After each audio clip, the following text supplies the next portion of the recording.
How you doing, Wudjau? Can you hear me? I wonder, can you hear me yet? Yeah, can you hear me? Yeah, oh, I can hear you now. How are you today?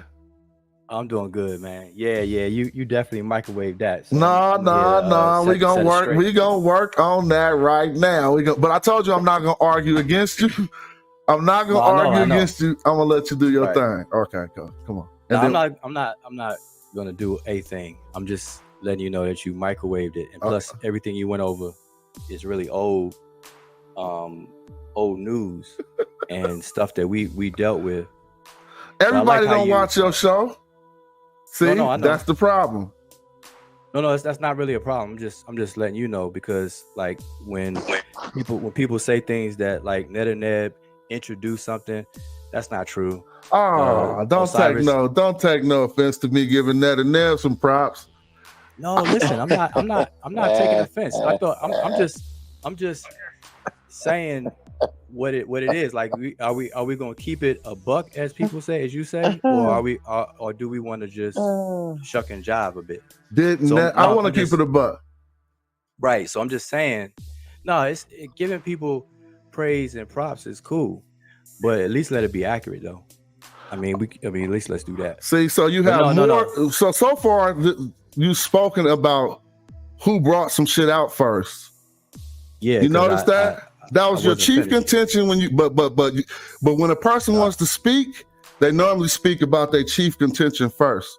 My chief contention is that you microwave and butcher everything you were saying. You did say that first. That was my chief contention. You did say that first. We could play the tape back. You said no. I gave you that. Second. I gave you your props. You said that first.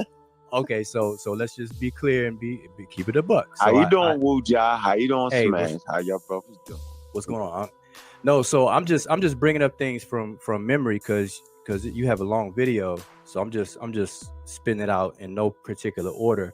But if you want to hold me to an order, then my first contention is that the use of the word Kim for the people that you showed in the 6th dynasty, such as Pepiunk, and Hepi and all that, and Sobek Hotep Kim, is not referring to their racial connotation or skin color. It's a title. And so it's something that we discussed before, and I don't mind discussing it again. But the book that you showed, Blackman's book, we could walk through the whole thing and read what they were saying. There's some other books that have more recent scholarship on it, but they're written in French, and a lot of people don't really know about it or mess with those particular books. But we went over those as well, where it is. Let me ask you. Let him finish, please. Title anyway, though. What is the title, Wudjau? The Black. No, but when you said it's a title, The Black. And the title is The Black. Right. What? Does everybody hear this? I gotta wait real quick. But is that not, when you say black people, that's really a title, though, right? Because it ain't no race of black people. Wouldn't that be a title, though? You get my point, right? No. What I'm saying is that it's a title of a station. Okay, so here's the thing. Earlier you said, and I heard you say this, that here's the thing. If the denotation of the use of black was because they were black people or their skin, they were trying to convey the message that they're a black man, then what you said earlier, none of them are depicted being black, when they could have done it very, very easily, and they did do it for people who they did want to reference the look or how they were depicted. That's a very good point. Go ahead. You mentioned Reddish Brown, but you went the other way with it. But the fact that they're not painted black works against the argument. It contradicts the argument that the use of the word Kim in their title, at the end of their title, is denoting skin color, as if it means what we think it means today. The scholars seem to think it expands the semantic range of what black is. When we in the book that I just put forth, and I could pull it up further, they noted that since they did not use the black color, why calling themselves, whether you want to call it a title black or whatever, they called themselves black. But But how do you know that? Because I know how to read Medu Neter. I know, but so Can I interject? so 1 second. Yes, just 1 moment. Yes, come in. All right. So got a gut one going. Got a gut one. Oh, okay. So is that? Yes, that's Shotgun de Good Kid, man. We bring it back to old school OGs. Oh my God. Hold on. We got a very good show right now. So let Wudjau finish digging. Yeah. Right. Okay. So my question to you. Okay. So my question to you is that you say you read the glyphs, right? And so you see the glyph for the bilateral KM. How do you know that means black in that context? Go. Because I've looked over plenty primary accounts. First of all, we don't have any accounts where any scholar agrees or would corroborate completion or even a title or anything other than simply the black. And so I use my resources. I just got through looking through a text corpus which corroborates every one of my findings. I also looked through the preliminary scholarship as well as using my own knowledge of Medu Neter, grammar, word placement, and what have you. I think that you saying it as a title doesn't necessarily conflict with anything I said about them being black. Because again, what does the title black mean? It mean that you black, right? No. What does the title black mean? So wait. When you say you black, you mean black? Those like people black person? Who placed a title, Kim. Wait. I'm asking you. Are you saying when you say using the title black, does it mean you're black? What do you mean by it means you're black?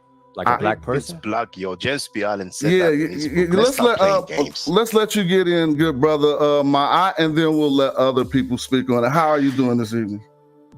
Thanks, Hotep, Wudjau, Hotep, Smash Rockwell, Hotep, I hope you're doing well, brothers.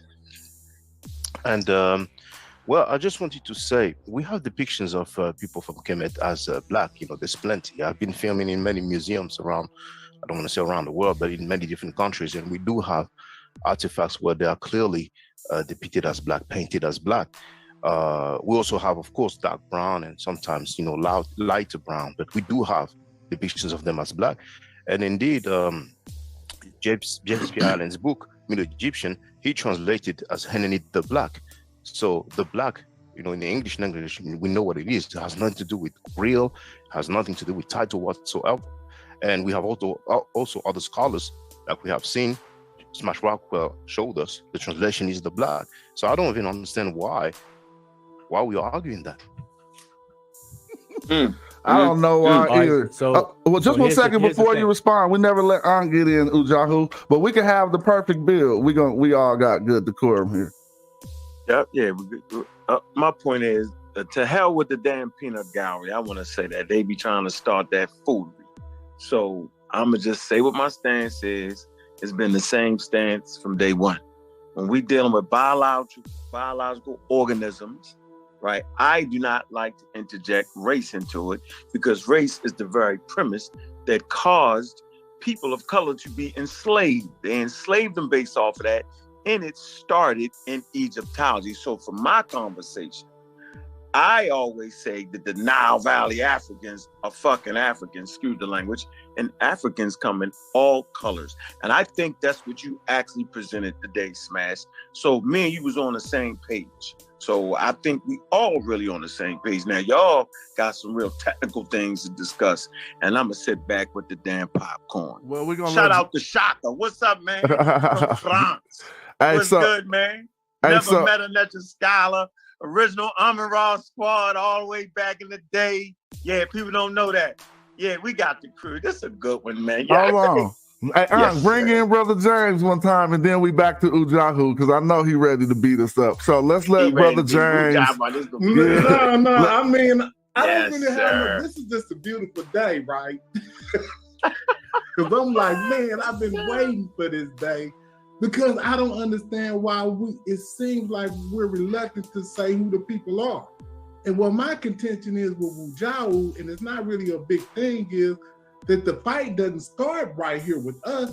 This fight starts from Diop. So it seems like when you start to learn the language, I'm looking for stuff like what Brother Jonathan is doing, is digging in deeper from what we know the race scientists had did and trying to find out the truth. It seems like he's like reluctant to try to go and dig in and try to let us know, hey, if these was our people or not. So that's my only thing here. I'm out the way. Because I know you guys read the language. This is what I want to see what you two guys or what people who read the language have to say about this topic. So I'm just gonna mute my mic and chill. Yeah, we're gonna let Wudjau do his thing. His last question he asked me was, how does I know it says Kemet in that position? And I don't think that was a very strong question, but we're gonna let him go right ahead and continue. No, that wasn't my question. My question was, how do you know that the use of Kim means black in terms of connoting that they're a black person as you understand it to be? That was my question. Hold on, let me in, Smash. I'm getting off my phone. And not a title for a profession that was used in the 6th dynasty that fell off, where you find nobody else using that term. Oh, that's way worse explanation. That's a way worse explanation. You're trying to tell me the word black was the title of a position that fell off in the 6th dynasty. Okay, all right, let's let Brother Ant go. Show me a person after that that use that term. Let me in. Hold on, man. Let me in. Oh, okay. I thought it was my turn. No, let me in. I'm trying to get off the cell phone, holding like a maniac. I want to get on my computer with my source. Let me in, Smash. What you mean let you? Oh, you talking about? I'm sorry. Share the screen. Hold on. No. Yeah, I thought you were saying the same thing. Multiple participants can share their screen. Go right ahead. I'm not trying to share a screen, man. I mean, I'm just going. Man, I come in on a different link. Jesus Christ, y'all so damn smart. Where you at? Where you at? That's what I was trying to get. Oh, Bobby Banger and Now Valley Hebrew. Hold on. So look, you're welcome in here in Now Valley Hebrew, and I'm glad you came back. We're gonna let Bobby Banger do his thing. Let's just before you go into your discourse, let's let he not here yet. So fuck it. I'm here. It is Bobby Banger. God damn, I'm shutting up for a minute. No, you in here, ain't you? We got you. Yeah, you got me now. Here we go. Right here. All right. I got my sources for anybody to get out of line. I'm there. I knew Wudjau was gonna be here to beat me up, so I'm kind of ready though.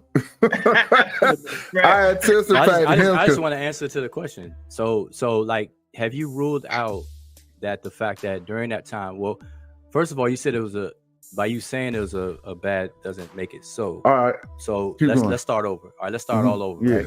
So number one, all the people, and it's a few of them in a very narrow window of ancient Egypt's history that used the term Kim after their name, and it wasn't even their birth name. That's why you see it in the Shenu. It's associated with the king. Pepi is associated with Pepi because he was living during Pepi the first, and you got Pepi the second. These are all 6th dynasty folks in that tomb in the town called Kis, right?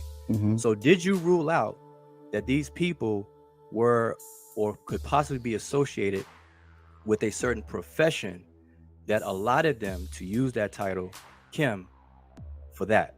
Yes, I definitely ruled that out. I ruled that out. Okay, how did you? When I look through the tombs, they have all of the royal titles listed, and Kim is not one of them. I can show you each and every one of them, all of their royal titles listed, over 30 for some of these people. Yet Kim, because we know that ain't no goddamn position that was happening in the 6th dynasty, and you will never, ever be able to pull up a source on that. Period. Okay, so you ruled it out because you saw the titles that the person has, such as Emi Ra and Emi this and Emi that, right? I ruled it out. Well, just so to be clear, I ruled it out because what you are interpolating or what you are conjecturing is they had a chance to do that, meaning they listed all of their titles, yet you're conjecturing that Kim was one of their titles that they didn't list under their tutelary. That is okay. So, all right. So let's slow it down some more. A titulary is a title that includes a name. Are you with me so far? Mm-hmm. Okay. So then Kim, okay, right. let's clean that up. Well, then Kim is listed in their name as tutelary, and their emirs or their statuses are separate from that. That's just to clean that up. Yeah. Okay, I'm glad you cleared that up, because now you gotta, scrap what you were saying before. So let's start over. No, that's not true. That's not true. That's not true. Wait. Everything stands. Wait. Now that you have that understanding, again, you said that you ruled it out because it's not listed as their titles. Exactly. The word titulary is the word title. No, that's you trying to get semantic. We have a list of titles. All right, let's do this. Pull up a dictionary, man. No, but we don't need a dictionary because it's written in Medu Neter. It's written in Medu Neter. I can show you. This is what I'm saying. A dictionary won't help you out of this one. You can do that in some instances, but here we have a list of titles written into a tomb, and Kim is not one of them. So regardless of whether tutelary includes a title in a name or not, the term Kim is not included in their list of titles. Okay, you're saying that it's not listed as a list of titles, as if the list of titles had a special demarcated block in the tomb and said, here are the titles. It did, blood. We just went over that, and I'm about to show you again. Let me show you. You read the glyphs. That's why I said pull it up. Yeah, bro. Come on, man. Now, I wouldn't hop this on is here. what I want to try to ask Wudjau. Why are you trying to minimalize it just as a small little section in the 6th dynasty? You see what you're doing there? Like no. I mean, that's what it sounds like to me. But let me listen. Okay, no. That's a fair question, but your question is assuming that I'm minimalizing it when I'm not. I'm describing the facts on the ground. There, you don't find that usage after that point in time. Okay, so I'm not minimalizing it. I'm just telling you that's what it is. Just like, for example, if I tell you that Kemet wasn't called Kemet until the 11th dynasty, am I minimalizing something, or am I just stating the reality? So all I'm saying is that the use of the word Kim after the names was not used after that point in time. So that's not. Okay, let me ask you this. Okay, why do you wait? Do you understand? I'm not minimizing. Let's say I get you. But why would they stop using it? Why do you think they stopped using it? Like, why did they just throw it to the discarded like that? Okay, so first I need everybody to come to that realization that it's not used after that.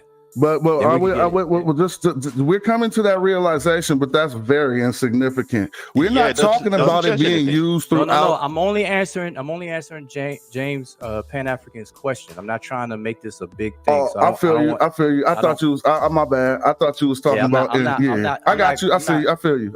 I'm not rating my arguments, so I don't want y'all to do that to me. I'm answering. No, I got you. This question. As it came up. But by the way, on the screen, here go the part of the tomb with all the titles. By the way. Okay. So show I can't see it. Show the one you show the one. Yeah. Kim isn't there because it's not a title. That's what my point is. No, I'm saying, but you gotta show it inside the Zoom. That's all. I'm sorry. Yeah, that's what I was saying. I couldn't see it.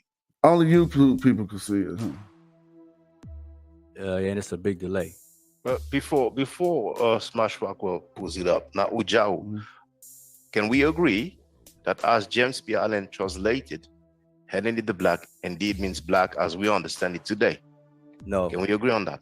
No, I don't agree on that. So James P. Allen was wrong then? Possibly so. All right. Because James P. Allen doesn't say it means black man in a sense of it being black man. He wrote Helen the Black. As the black, yeah. Yes, but we don't know what the black means. THE space BLACK, the black. Yeah. But he doesn't explain or expound the fact that it means the black man, as in the man was black. He doesn't have to, because we understand what it means by the black. If it was a title, he would have mentioned it. Okay, but let's just agree that he didn't do that though. Can we agree with that? He We didn't can agree need with to. that. But he said the black. Okay. That's clear. Okay. Clear as day. So I'm not of the habit of putting words or things in that's not there. So you can do that. But that's why I say I don't agree. Well, and it's we all okay. speak English, and we all know what the black means. Not Yeah, only we- that, This is Yeah, what's we- crazy. We This is why we definitely confuse people that we can't read the definitely speak language. Is English. because No, we y'all, not confused. Come on, man. We good. Keep it living. We're not confused. look Yeah, at I this. mean- I Look mean, at this it's- screenshot, It's y'all. not. This is not James P. Allen. This is the Thesaurus Lingua Egypti. And they went further the length than James P. Allen and put black man in there. So Yeah, you don't find the word man there. You don't. Find the but word you man don't. there. But I'm That's a telling you translation. that That's- these. That's Go ahead. Google You go doing ahead. that for How you. the floor. Google didn't do that actually. Thesaurus Nah, Lingua Google- Egypti did that. They have their. No, when Okay. you hit translate into English, Mhm. Google did that for you. So let's. you're If not, you you're not want, reading the German. if you want to pop the German in there, we can do that. It won't make no difference. What they want us to relay on their website is black man. Schwartz seen, not Schwartz. Okay, where's the word man? I thought it was seen. Shit, let's see. I don't know. No, I'm talking about in the glyphs. Where's the word man? Or did Oh. they add that? Oh no. Again, like they were saying, like we were saying, J.P. Allen just translated the black, but here's another source on the same attestation that says black man. Yeah, but So my question is where is man in the there's not a man glyph? there, but he is Okay, a man. As long as He is a man. Yeah, true. So you want us to leave it at the black, or should we just put what they're talking No, about? I'm saying if we're gonna appeal, or not even appeal, but defer to sources or to authorities, scholars, then James P. Allen said the black, right? No one says the job like you're saying. You're the only one. You won't ever, like I said, you can't ever pull a source I didn't that say Kim it's was a job position in the 6th dynasty. So you really own some pseudo shit if you want to keep it real. Pull a source on that. I got sources in your face that say he was a black man. Pull one source in the whole wide world that say Kim was a job position in the 6th dynasty. Okay, so then you want me to pull a source that says that Kim is a job? Ain't that what you said it Right. was? Him as Occupation? title or A position. title, whatever. Yeah, I said it's part of his title. If you That's a pull title that source, but I don't want to go too far off. Like you were saying that you pulled up something else, and I don't know if I see it. Oh yeah, I it can't see says it in the chat. in YouTube. I mean, Oh. I didn't share my screen. Hold on, my bad. no, I'm and saying you had something up, and then now you switched it to This right to this here. based on what Shaka was saying, and then what James was saying. So Oh, I got don't know you. how the conversation is gonna go, but you had something up. You were showing me. I'm still back at titulary This right here. title. Okay. Titles. Which don't make no difference because now you about to really get that argument thrown out the window. Because look, his titulary, if you want to be specific, is down here, meaning his name with the title in it, as you so suppose that Kim is a title. But his positions are up here. Emi Kim Neter, the overseer of the priest. And so we don't have every time down here, we got his name with Kim, but the position, his overseer position changes at each time on the top register. So to propose that this is some type of job, all of his jobs are listed right here. Every one, about 40 of them. And none of them is being a Kim. Okay. Are you aware of the difference between status positions and then jobs, professions, and how the Egyptians separated the two? Yes. So, okay. So because you're aware of that, then you showing what you were calling earlier titles are job positions. And so what I was saying that it's a title, and I said it earlier, No. and that's when somebody asked that. We could be What is it- confused. what does it I mean? hear what you're saying. I can't throw that all the way out, but that would require us having a bit more of a conversation on what a emir is, because this says more emir right here, overseer of the priest. You're saying that's not a title, that's a job position. What? If you're in that job or industry, your position is your title. You're the overseer of the priest. And so I can't necessarily throw out what you just said like it was bad, but you got to feel that too. Your title is your position. If I'm a manager at a rap label, that's my title and my position. If he's the overseer of the priest, that's both for him. So the answer was no to my first question. I asked you, do you understand the difference between status and then job position? And so you have for example, you have people who are irripat among the social status of elite. But yet they'll hold different job positions, Emira, overseer of this, the unique one to the king, and all these different titles that we could run down. I feel you. I see what you're saying. But you'd have to demonstrate that to me, not say it. You'd have to demonstrate Pot or a working dignitary or whatever being on a separate line. Like that's what you're saying. You got a source with Pot at the bottom and then Emir at the top, showing that these are two separate things. I would call that, I think you made that up. And if you ain't got no source, I asked you for two sources so far. You ain't showed a source that said that Kim was a job during the 6th dynasty. Well, and your question is wrong, because that's why I'm stuck right here, educating you on the fact that there's a difference between status and a job. I don't think anybody in the crowd thinks you're educating me on that. They can hear just clearly, and everyone knows the difference between a status. A job has never been to be a pot. That is a dignitary in Medu Neter. I want you to show a source where those things are distinguished.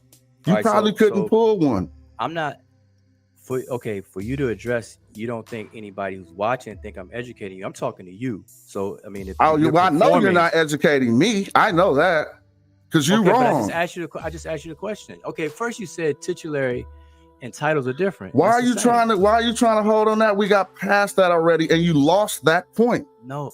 What? How? Because here are his jobs here. So whether I wanted to call his job positions the wrong term, the fact remains that his jobs are stated separate from him being a Kim. Now, you think I'm one with a little knowledge to know that a pot would never be used in this instance, a dignitary or a pot. So how do you know that Kim means black? Back to my very first question. Why are you going back to that one while I'm beating you up on this one? No, you're not beating me up. I mean, you're definitely not beating me up. All right, well, I'm saying you're not necessarily making any points. You're not necessarily making any points or showing any sources like I am. Show a source where Kim is a title. Show a source on that. Do you have stop saying it. You don't. Do you have the source? No, he doesn't. Okay. It looks like he doesn't. Okay. So, but here's the thing.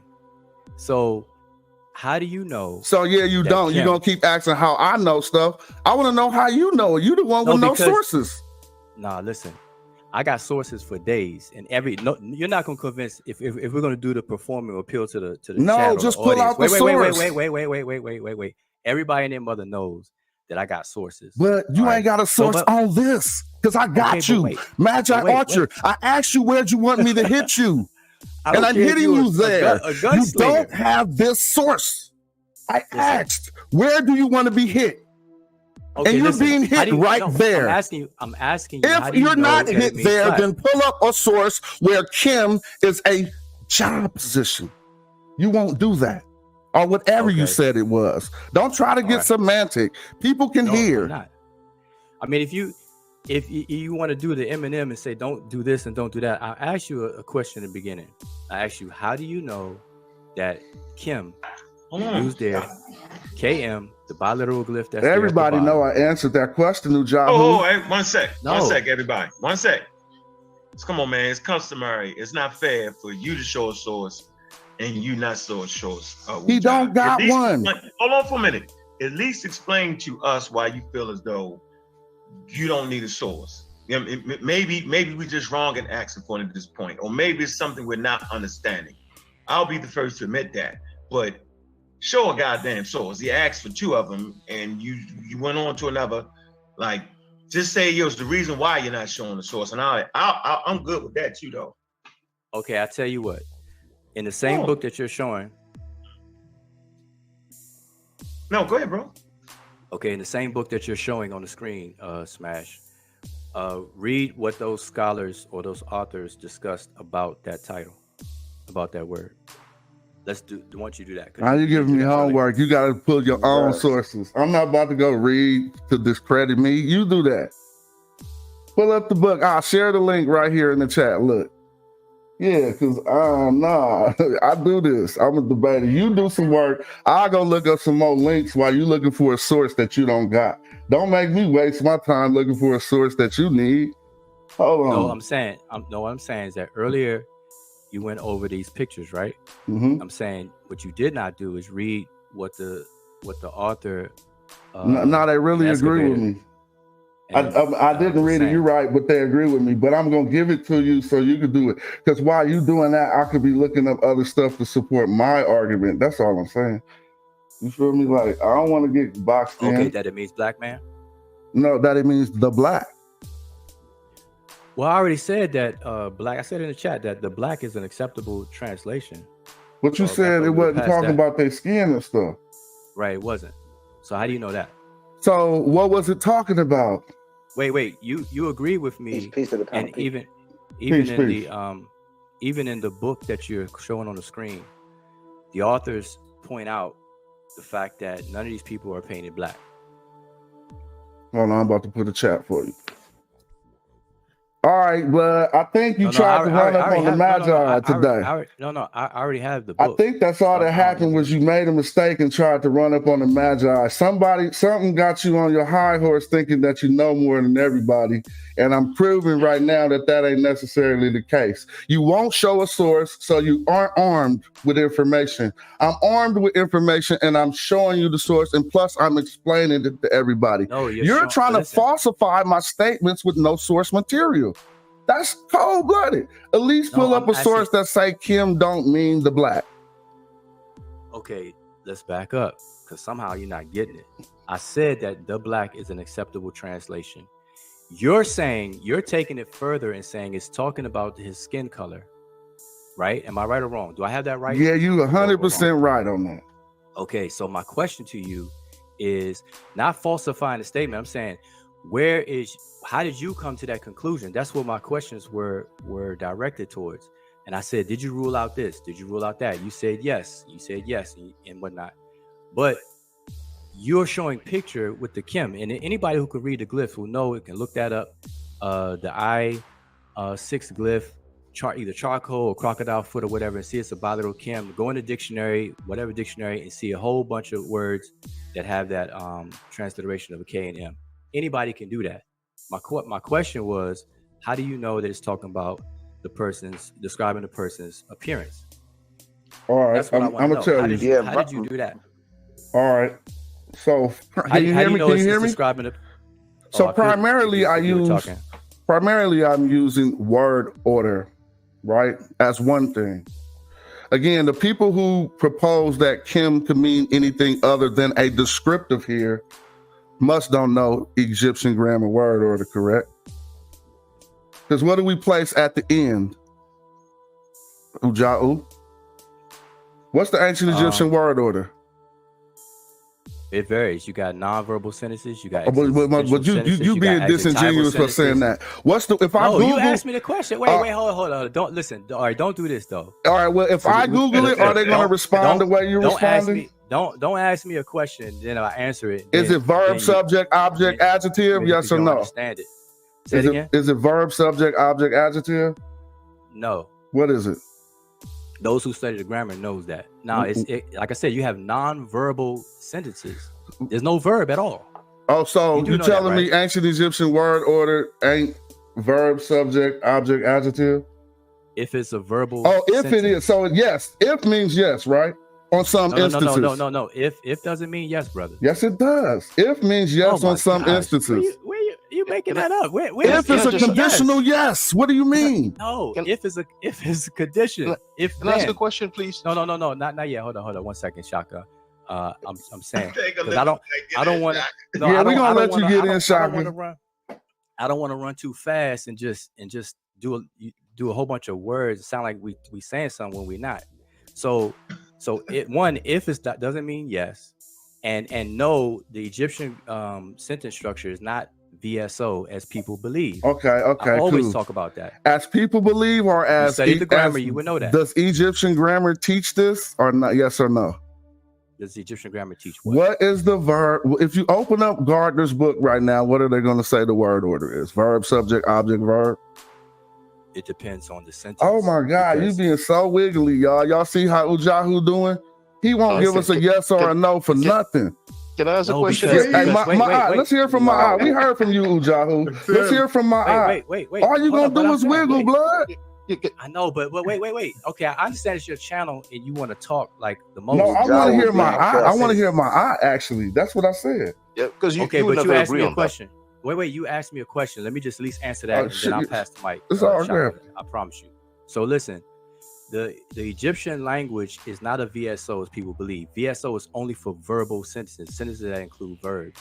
There are adjectival sentences, there are adverbial sentences, and there are non-verbal sentences. So verbal sentences only 1/4 of how the language works. So anybody saying that the language is a VSO or whatever is pseudo as all outdoors.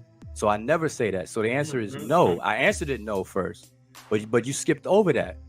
So you could pull up the grammar book, pull up James P. Allen. You had it up earlier. He gonna say what I said exactly. Pull up any grammar, Gardner or Allen, and that will tell you.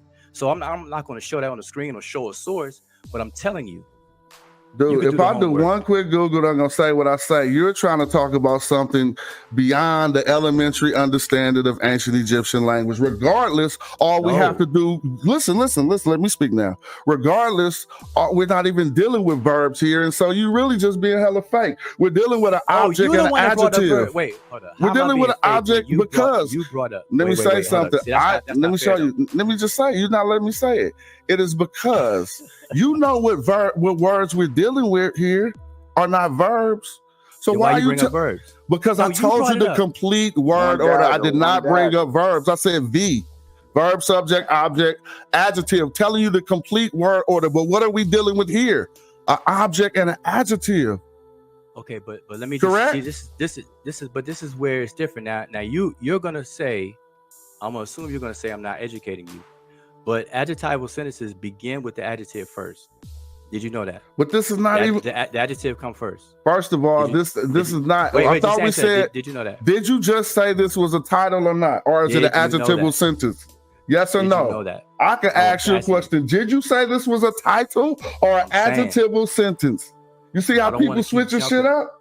No, I'm not. So now is it an adjective? You brought up. So what are you trying to do? Are you trying to say that? There's some things that you know about grammar I don't know, or are you trying to say that this don't mean black? See?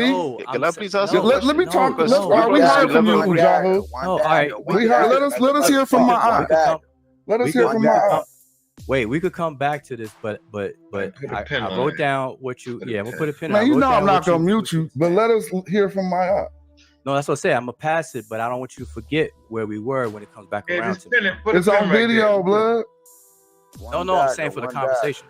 So can I go ahead with my question? Please, we've been waiting to hear from you. Yeah, one dagger, no, Wudjau, I just want to ask you, how do you translate Kemet? It depends in this instance, or Kemet period. Just Kemet period in general. How do you translate that name, the name of the country?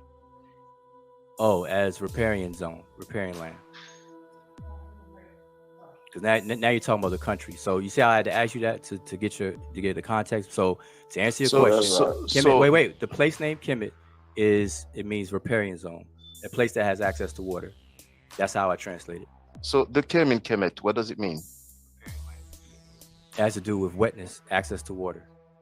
Where did you get that? Where do you get that from? I get that from the breakdown of the glyphs. You have the water channel glyph. No, and the top we don't have the water canal for in Kemet. We have the yes, piece you of do. charcoal. No. I'm saying in the word Kemet, when you see Mhm. the word spelt, when you see the word spelt out as a place name, you see the Newt symbol Mhm. for an area, and you also Mhm. see a water channel as well. No, You said no. no, we have the what they call the piece of charcoal, which might be a crocodile skin, like Chekhov that Diop argued, and then the loaf of bread, and then we have the newt, but we don't have the water canal with it. And we have the owl, and we also have instances. Well, sometimes where we you do find have it. the phonetic complement of the owl, indeed, but the chem, what does it mean? I already told you what it meant. But where did you get that from? Which dictionary? Good question. Come on, Wudjau. This is Nile Valley Hebrew. Don't do that to me, Wudjau. Come on now, man. Valley. Don't do that, man. Don't say Wudjau, that. speak up, man. I don't like this, man. Yeah, No, don't do because Now Valley. We don't need this commentary like now that. Valley don't like this shit. Hey, We look. definitely don't need this. Hold on. bad. Now Valley don't like Wudjau getting their hands put on. That's all. He trying to help him out. No, listen, I'm trying to help, man. No, Fight listen. back. Fight, man. Fight. Oh man, you doing it wrong. Come on now, Valley. Yo, that ain't the We just What's having up, fun. We just Uncle having T? fun, You We know just what it having is. fun. Bobby Bag What's is up, crazy. my Hey, Wudjau know what it is. We do this every 5 years. That's We, my baby, Yo, Wudjau. Wudjau, This I my feel like every the flower 5 year of them moment. all. Do not I mess love with my y'all, every brothers, 5 year man. moment. I love This y'all, my- brothers. come on, let's And you know, man, y'all learning. We people in the chat learning. They Well, learning good. my aunt asked Wudjau another question for a source. This is his third ask for a source where he went silent. bro. Saw's the source on that. Silence of the lambs, bro. I noticed that. All right, Saw's the source on that. Where's the No. saw at? No. Listen.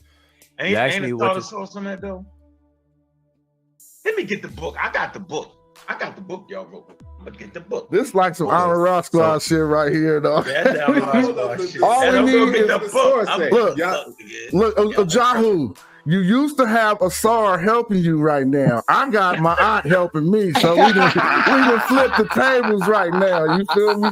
You used to have I'm on your side though, yo. I just can't read that. I'm shit. on Yo, his listen, side listen, too. I'm on his side Hey, too. look, this like watching Jackie Chan and Jet Li, two of your greatest teachers, your masters, just throw ideas back and forth at each other. You just catch whatever's in there. Like, oh, that makes sense. Grab that, put that in your sack, and keep going.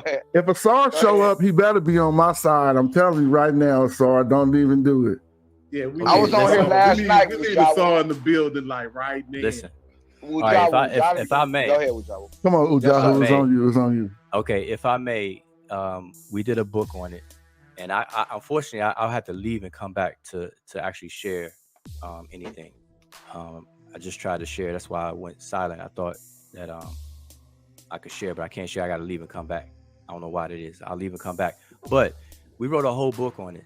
The place name on the top of them, Kemet, and what it means and how it breaks down. Kemet to you and how and when it started being used and what it was used for prior to.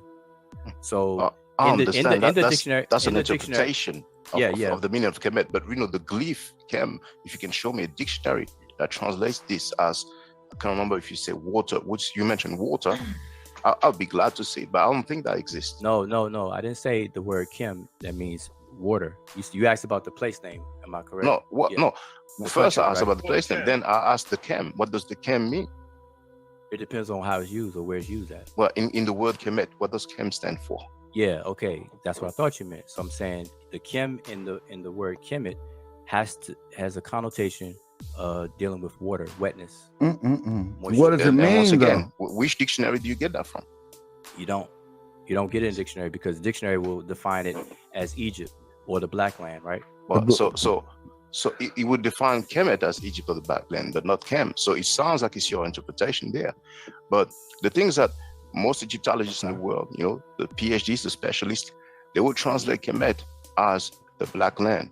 Some people, most people who are enthusiasts, they like to translate it as the land of the Black. Personally, I like to translate it as the Black, which shows that in all three cases, or let's say the two cases, Kem stands for Black. So when you're asking Smash Rockwell, how does he know that Kem stands for Black? To me, it appears that one of the main translation or main meaning of Kem is Black. So when he says Henenit Kem, then it means Henenit the Black, and he's talking about the color. And we all know, of course, that the Egyptologists, they love to say, okay, Kemet means the black land because, you know, the fertile soil, you know, and when there's an inundation with the water. So basically, no matter what they are talking about, they're talking about the color black. Hey, can I ask something about Cam? When was the earliest subscription to the common people in reference to themselves as this categorization and putting themselves in that, and then using euphemisms and bywords and, you know what I'm saying, to identify themselves? Can I ask, what was the earlier attestation to that? Can we find a document or anything like that? Not agreeing or disagreeing with anybody. You know what I'm saying? I just wanted, for the brothers that was talking about Kim, go ahead. Anybody can answer. Well, before I answer, I'm gonna leave and come back, but I wanted to tell Shaka that that the word Kemet is translated commonly in two ways. Either the black land, and like as you said, some people go further and say the land of the blacks, referring to black people. And you don't hold to that doctrine, you hold to the black land aspect. Literally, indeed, yes, the black. Personally, I translate it as the black, literally. Okay, right. So I'm saying you're not of the crew that deals with the black people. So, Deshret, how do you translate that? Desert. No, that's just word swap. I'm saying, what does it mean? Deshret. Well, that's my answer, desert. The dictionaries will give you desert, and I go by the dictionaries. Yeah, but I'm saying, what does it mean? Like Deshret. We know what it doesn't mean. I don't know why you're trying that game. Hot. That's just like saying. Hot or Wudjau. Listen, I'm glad I take y'all classes, man. I'm glad I take y'all classes. You and Smash, I take both. I'm just glad because I'm never. All right, let me ask you a different way. Crazy. Let me ask you a different way, because we can pull up dictionaries and do the dictionary thing all day long and see what and do word match, right? So Deshret is gonna say desert, right? From Desher means red, though, right? You agree with that? The word Desher. I think it can mean red indeed, but we haven't come to closure with Kem. So all the Egyptologists in the world, when they translate Kemet as the black land, they are wrong using the word black. Is that what you're saying? No, I'm asking you because I'm dealing you're avoiding that now. No, I'm not. I already answered your question at the beginning. Okay, you wait. You asked me. So if all the Egyptologists in the world translate Kem as black, why would Henenit Kem doesn't mean Henenit the black in terms of the color? I think but no, what he's going into. I'm being asked a question and I give a direct answer. I'm gonna have to switch up then. I'm gonna have to not give a direction first and then fluffle a little bit and then answer later. I specifically said what I feel it means. You say it means the black. I say it doesn't mean that. So now we're past that and we're discussing how you come to that reasoning. So I'm just asking you questions, but I never had a dialogue with you to figure out, okay, how you feel about, like, how you come to these conclusions. So I'm asking you a question, not to avoid anything at all. Like I said, we wrote a book on this. The book is an interpretation about the meaning of Kemet, just like yours. No, is yours not an interpretation? No, because it's a consensus of Egyptology.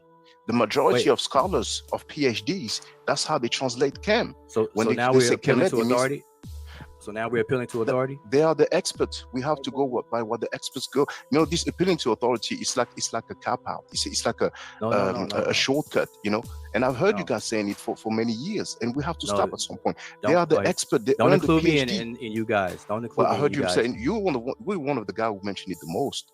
I mean, come on, those guys did the study. They reach the highest academic level. They are PhDs. They are the specialists. They are the experts. So if the majority of Egyptologists translate Kemet as the black land or the black soul, we have black, and that's the color. Wait. So let me just get that. Wait 1 second now, Val. 1 second. I got cultural appropriation. That's all. I'll be back, y'all. I'll be back. Go ahead. Jump in on your other mic. No, I gotta leave and come back. He gotta come back in. Yeah, he gotta come back in. But Shaka, I want to be clear with you, Shaka. Hold on. I want to just be clear because this is my first time interacting with you, right? So, are you saying that people who attain a degree of PhD, who you consider experts and everything, that they're absolutely right? that's the concessions, and I will say that they are right. Now I don't see why you and Asar Imhotep Okay, would I be don't- right, but all the No, I Egyptologists don't- in the world would be wrong. No, That doesn't make I sense don't- to me. I don't want to gloss Beautiful. over that. I don't want to gloss over that so fast. I just want to know. So you say because they have a PhD, and you consider them an expert, that they're right. So I just want that understanding. And that goes with any academic field, Yeah, I whether agree it's with you, medicine, okay. whether it's science, biology. That's the way we work as human beings. Yeah, like that's 100 that's outweighs academia. 2. That's what Okay. he's saying. Like 100 Okay. outweighs 2. Or otherwise, we might Okay. as well say Walter Williams was right. All right, so- all the PhDs are wrong. They don't know the Medu Neter, but Walter Williams says he hasn't been designed. But I could make this analogy. Hey, Smash Rockwell, that's like saying Leo Carroll, right? Man, you doing that 300 shit on purpose now, Val. You gotta listen. be, yo. You gotta Okay, be, but yo. Shaka, I don't want you to think that I'm saying Shut up. that gotta be doing PhD that people on that have PhDs and everything should be diminished or anything whatsoever. What I'm saying is that you have to put in the work and do the work, check the work. And I'm gonna give you a for instance, and I'm gonna leave and come right back. There's a language filer called Afro-Asiatic. Everybody and their mother quotes and use that language filer like water. Afro-Asiatic. And there's a quote unquote consensus among a lot of scholarship and writings and stuff like that Afro-Asiatic is actually a language family when it's absolutely not. And it's not until you actually dig in and do the work itself that you come to find this out. So appealing to authority is different than deferring to authority. And so you never hear me bring that up or appeal to authority, because there's a difference. So all I want to know from you is, just because somebody is a PhD, you say that they're absolutely correct. And if that's the case, then I really don't have any conversation for you, because if I say something that disagrees with who you feel is an expert authority, you're not going to believe me anyway. But I just want to clarify, I'm not talking about one PhD. I'm talking about the majority of Egyptologists in the world. That's what I'm talking about. The majority of people use Afro-Asiatic. So we're on the same page. That's a language family. That's not the language. The language we're dealing with is the Medu Neter. No. So you love escape routes.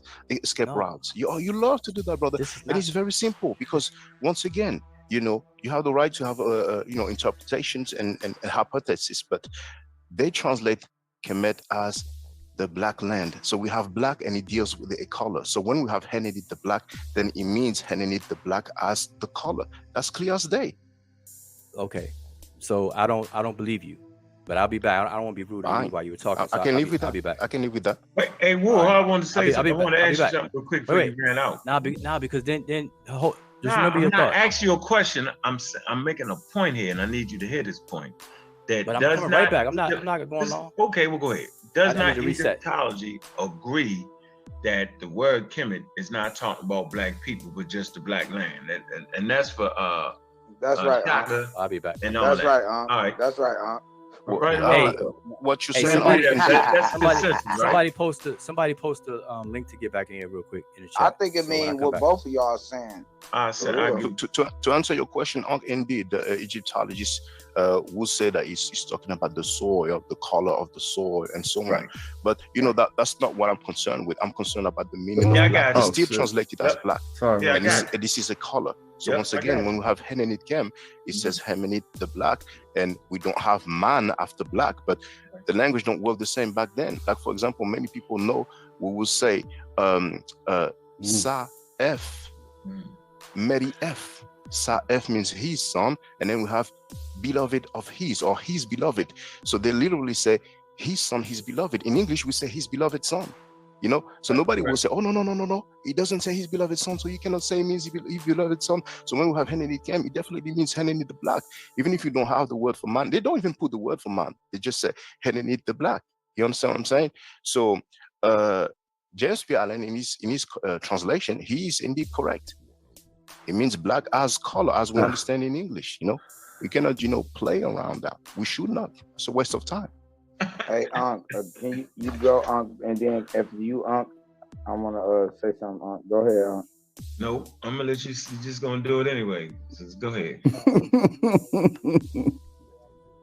Can't hear your phone going out. Yeah, hell I gotta respect. I gotta respect protocol. That I'm asking you. Go on and speak, bro. Let it speak, bro. Come on, you good. Yeah.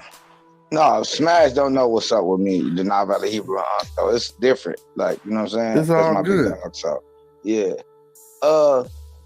But really, like, Smash was getting at something, and he stopped getting at it.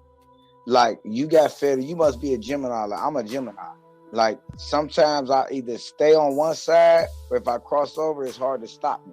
You know what I'm saying? So you was going at something, and then you had a point that was driving it, and I'm like, keep going. That's why I tried to bust in. Well, what about this, Wudjau? And you had it, and you just left it alone and fell back from it. I'm like, oh man, I'm gonna tell you exactly what it was. When you was telling Wudjau about present the evidence in the contrary. You get what I'm saying? He's super searching right now. Contrary. That boy done hooked up about 3 computers. He didn't pay for an extra Google search. You know, hold on, let me give y'all some camera because we gotta keep it comedy. That's look. That's like I'm gonna just tell y'all in all humility, he is one of my teachers. So I'm not saying it like that. Like I got brothers who I turn to when I don't know certain glyphs. Wudjau is one of them. Nevertheless, I see nothing pushing me off my perch. As a matter of fact, motherfuckers don't got no sources. I mean, again, ain't that all we do, Amara Squad? You can't even come out talking about better than everybody. Okay, you know better than some people, but now you're dealing with the squad, people at least on a level to understand what you're talking about. Stop coming with all these other arguments, side arguments. No, we talking about what black mean though. Answer that directly. What Kim mean? If I go in this thesaurus linguist Egypti, what is it gonna say? Black, to be black. So, hey, it be what it be, but I'm gonna ask somebody how you feel, Well, I'm saying for me, you don't gotta see the word man, because you say the black. You know what I mean? We say it in English, yo, them blacks over there. You know, so that ain't the problem. I'm saying my stance is solid. That one, the word Kemet, when applied to the land, don't mean the black people. I've said that. And I made the statement that why would a whole place of black people, I mean, the Nile is full of black people from the top to the bottom. Why would you just single that group of black people out and call yourself the black people? You'd be fucking confused. So the Nubians, when you see them, they appear to be what we're saying black.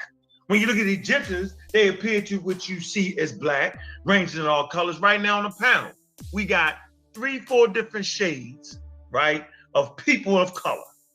So I know what I was saying. I'm saying when white people came in and said they was white people, they was trying to say that the culture that was there and all that was there. Not only was they saying the culture was there, they was trying to act like that the people there was, watch this. Even they had enough sense to say they was black white people. Yeah, they stole that term from us. We was white people, meaning purity. Man, you just cut me off. They got complimented. Go ahead. Just go ahead. Go ahead, OG, man. I just complimented what you said. I don't need you to compliment me. Go ahead. Man. Y'all take good. Time, y'all good. good. I'm gonna meet up. No, y'all take good. My time. Go ahead. Keep going, you got it. It's on you, I ain't had nothing to say. I just was saying that. Everybody on mute, You good. Go ahead, Yeah. I've lost my train of thought, man. I'm flowing. Hey, that's what that really was. Now Valley. You know how when you forget, you get mad at a motherfucker on the under. I just know where I was at. I was just trying to show you how white people was trying to act like that. First of all, they realized that they were standing in damn Africa. That's the part they had to come to grips with. So we in Africa, and they know the whole time they were saying it was the black, the dark continent, the jungles and all that, right? But when they went in there and they started digging, they was like, oh shit, right? Okay, so you can't say these is black people. Not the ones we wanting to enslave or we enslaving and the dumbest motherfuckers around. So they wiped, so the culture there, because they thought at that time, they felt like their culture was superior and everybody else was savages. And we're talking about the level of the word back then when they was talking about savages, they was talking about like the level of your civilization, right? Okay, so they were saying we had technologies better than these people. It wasn't on our level. So then when they go into Egypt, they realized that that culture there that was older than anything that they knew about was on a level. You could look at the pyramids, have you realizing that they was on a level, they had math and all that. And so they immediately went to, okay, this culture here is white culture, but they black white people. That's what they said. It's the most ridiculous shit ever. They black white people. And then the Nubians, they the slaves of the black white people. So the whole color thing, looking at a person, they wasn't looking like white people. They wasn't looking like white people. They understood that. That's why they called them black white people. My point is that a group of people, fucking the whole nation call themselves black people, I always felt that is stupid.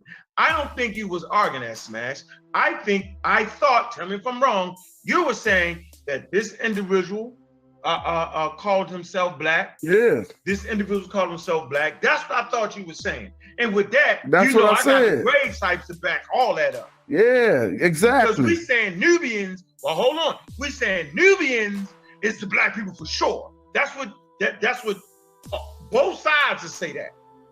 You know, Chief X has said, Chef Vanilla said, Concrete Cord, Cosmic Cord said, they all say the Nubians is the sub-Saharan African. So I say that. I heard what you said, Chef. So I'm saying I could just flick the goddamn screen, right, and show the graves of those Nubians that everybody gonna say sub-Saharan African all over the place. But I'm gonna do that next week because y'all got B. Yeah, I'm saying we doing the show on the I'm a Raw Squad, and I'm saving that beautiful footage for them, right? Hey, Smash, please. I don't want to tell you what to do. Real quick. This is Nile Valley Hebrew. Can I say something real quick? Yeah, it's on you. Go ahead. Go right here. Okay, thank you. You know, before I get into the diatribe, I just want to say no misunderstandings about nothing. Like when people hear the Nile Valley Hebrew and when Unc on my head and on me, like that's my Unc. It's deeper than YouTube stuff. Like he's connected from where he's at to where I'm at. Like that's it's different. You know what I'm saying? So I call Unc, I do whatever away from this. If I feel he's doing something out of line, I call him away from this. I would never go back and forth with the OG or the big homie because he's a real one on this. It's good, bro. I would never go. But so, you know what I'm saying? I just want to say that to Unc. So we don't gotta. Disrespect those, man. Yeah, you know what I'm saying? So hey, let's deal with this real quick. I appreciate you saying that. Let me go into that. Yes, sir. Yes, sir. So somebody told me earlier, because they don't want to deal with every attestation. Hold on, smash. 1 second. I was about to go into exactly what I was saying. I just wanted to go ahead. Set the barrier. My bad. I thought you was doing discretion between me and my OG. You get what I'm saying? That's all.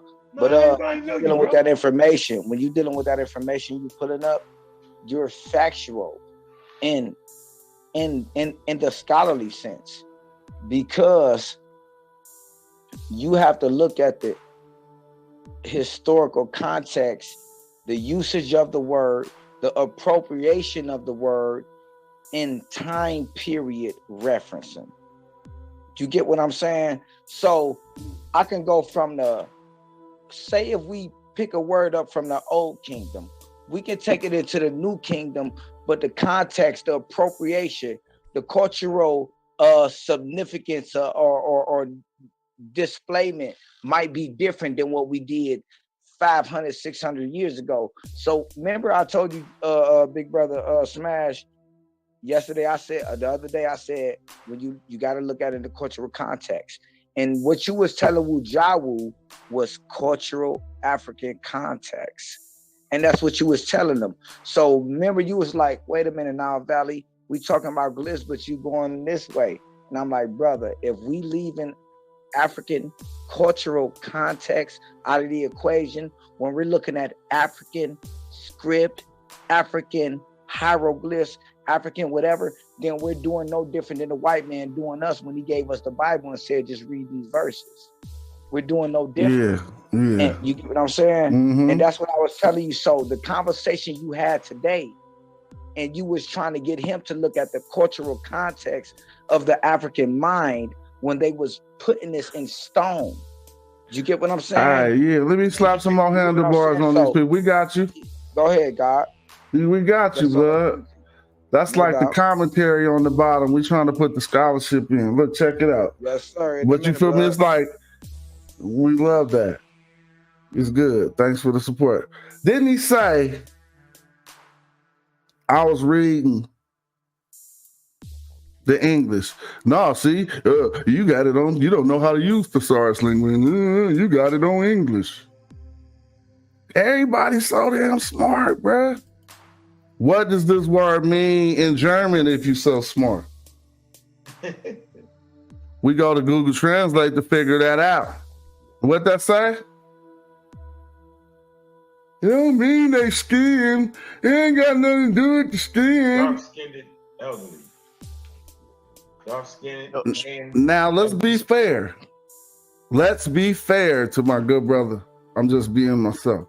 But to be fair, the translation does not have skin here, which weighs the evidence in my side even more that Kim, in this instance, is just being used to describe skin. Okay? So we seen our good brother, and he was Wudjau was 100% correct when correcting the Theban mapping project using the photograph of Nubians from Ramses III and saying that they were Egyptians. He was correct on that. Now Wudjau gone ahead and correct Thesaurus Lingua Egypti, who says Ni Akit was Dunkel Hatig. Okay, he was Dunkel Hatig, whatever, I don't know. He was dark-skinned by use of the Kim glyph. I'm just gonna go just a tad bit further, and for the use of the study, let's Wudjau back. I don't know if you're getting back in, blood, because you got everything you need now. Woo, that boy coming back with a whole presentation. I'm scared to let him back in. Go ahead, while I think about it. Yes, thank you, Smash. Smash, please, Smash. Can you please show, just for the benefit of the people, so the people can see? Earlier, I saw that you've put Kem, and then we had the different translations. So if the people can see the different meaning of Kem, because you just mentioned skin. Some people might say, no, it's not skin, but it's definitely color. That's for sure. But if you don't mind, is it possible that you just show the different definitions for Kem? Yes, and just for the record, I do not say it is skin. What I was proposing there is when Wudjau said that I was using the English translation, and when we went to the German, it wasn't Google, it was actually Thesaurus Lingua Egypti. And so before we readdress that, I know my brother's back with a world of information, and thank you for coming back, Wudjau. You know how we do.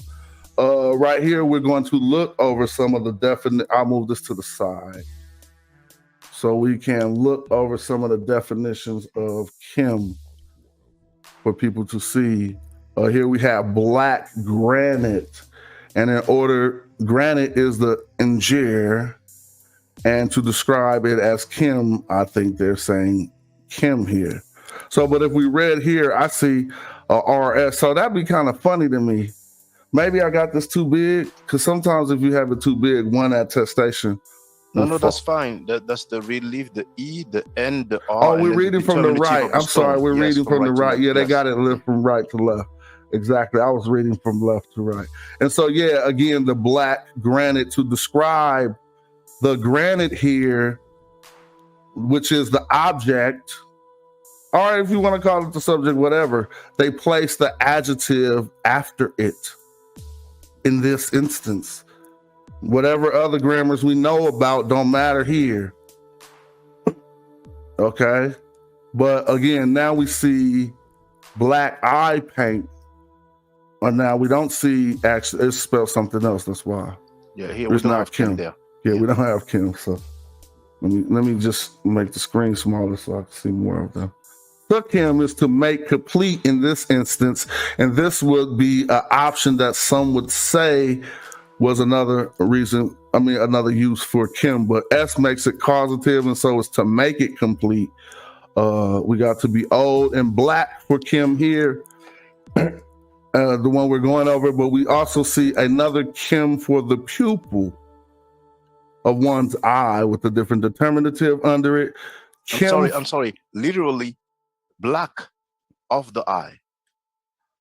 Literally, black, and then in quotations of the eye. So they want you to know that it was literally black, and you feel what I'm saying? And then of the eye, they just like letting you know, but the literal black is what we need to note here. Again, it's black in this instance too, but they're talking about the seraphim or whatever. And now when talking about Osiris and the god Men, they're referenced as Kimi. Kimi, the black one. Again, ain't nobody talking about they live in America and they're in the black, they African American. They're just simply referencing color. And this is what we're talking about in that instance. For this cattle, Kemet is the black cattle. For the black land, Kemet, for a black, what is that? Arable? What is an arable? It's arable. I think it's essentially with water. The thing that they argue a little bit, but maybe some land. So I'm going to grab this word just for the proof of the study to see what they say arable means, because it might have something to do with water. You say arable. Yeah, land usable and suitable for growing crops. So I'm glad we looked that up. Arable for black, arable in their parentheses, land. But Kim are the big black one and the gnome in parentheses. But again, I think the point is made here that when the Kim is used in most words, it is to say black. And now we have it adjectively, like, it's all adjectively, but to be black. And if you click into that one, they're not necessarily always discussing humans. They're talking about black things. But it lets us know that Kim, when they use it, is talking about black in that instance. Now, what we could do is, and this is what's gonna get some more hands put on. Find me, and I'm gonna turn the floor over after this. Find other instances, find other attestations where Kim means fertile land besides in the name of Kemet. Like, we could do that right now and show you that that's not about to pop up hella times. And what's that's going to mean? That means it's going to be interpolation big time on whoever said that that's what it's restricted to. This is Kemet for arable land. You feel me? 2 attestations. What I tell you, I didn't do this homework.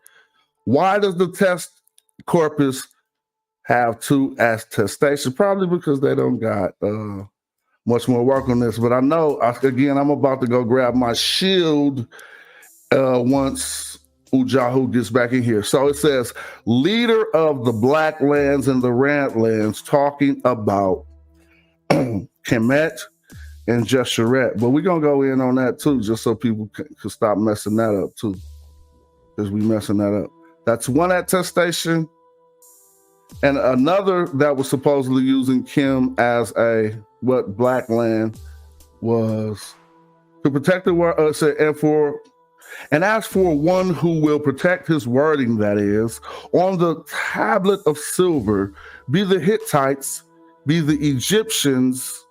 So it was still used, that translation. I would not use this one. But I'll turn the floor over to my brother Wudjau, who's back. Oh, I thought he was back. Yeah, hold on, Smash. Oh, go ahead, brother. He's back. So I want to address Shaka real quick. Shaka asked a question about the old 49 glyph. Then you asked about that? I didn't ask about that. Wudjau brought that up. It's the nude glyph. It's a determinative that shows that we're talking about the location or place. Okay, so what do you think he said? All right, and so Wudjau never actually answered the question. You was asking for like, where did he get it from that was dealing with the irrigation channel? Am I correct? What more exactly?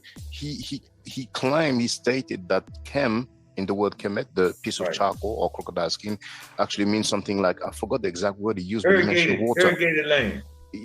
I think he mentioned water as well, but he might have said irrigated land. Y'all know I'm here. I just want y'all to know I'm here. We know when we got you the floor. We know you here, man. Yeah, you got the floor when you want to. Go ahead, Bobby. Yeah, let me finish this point though, and then you can dive in.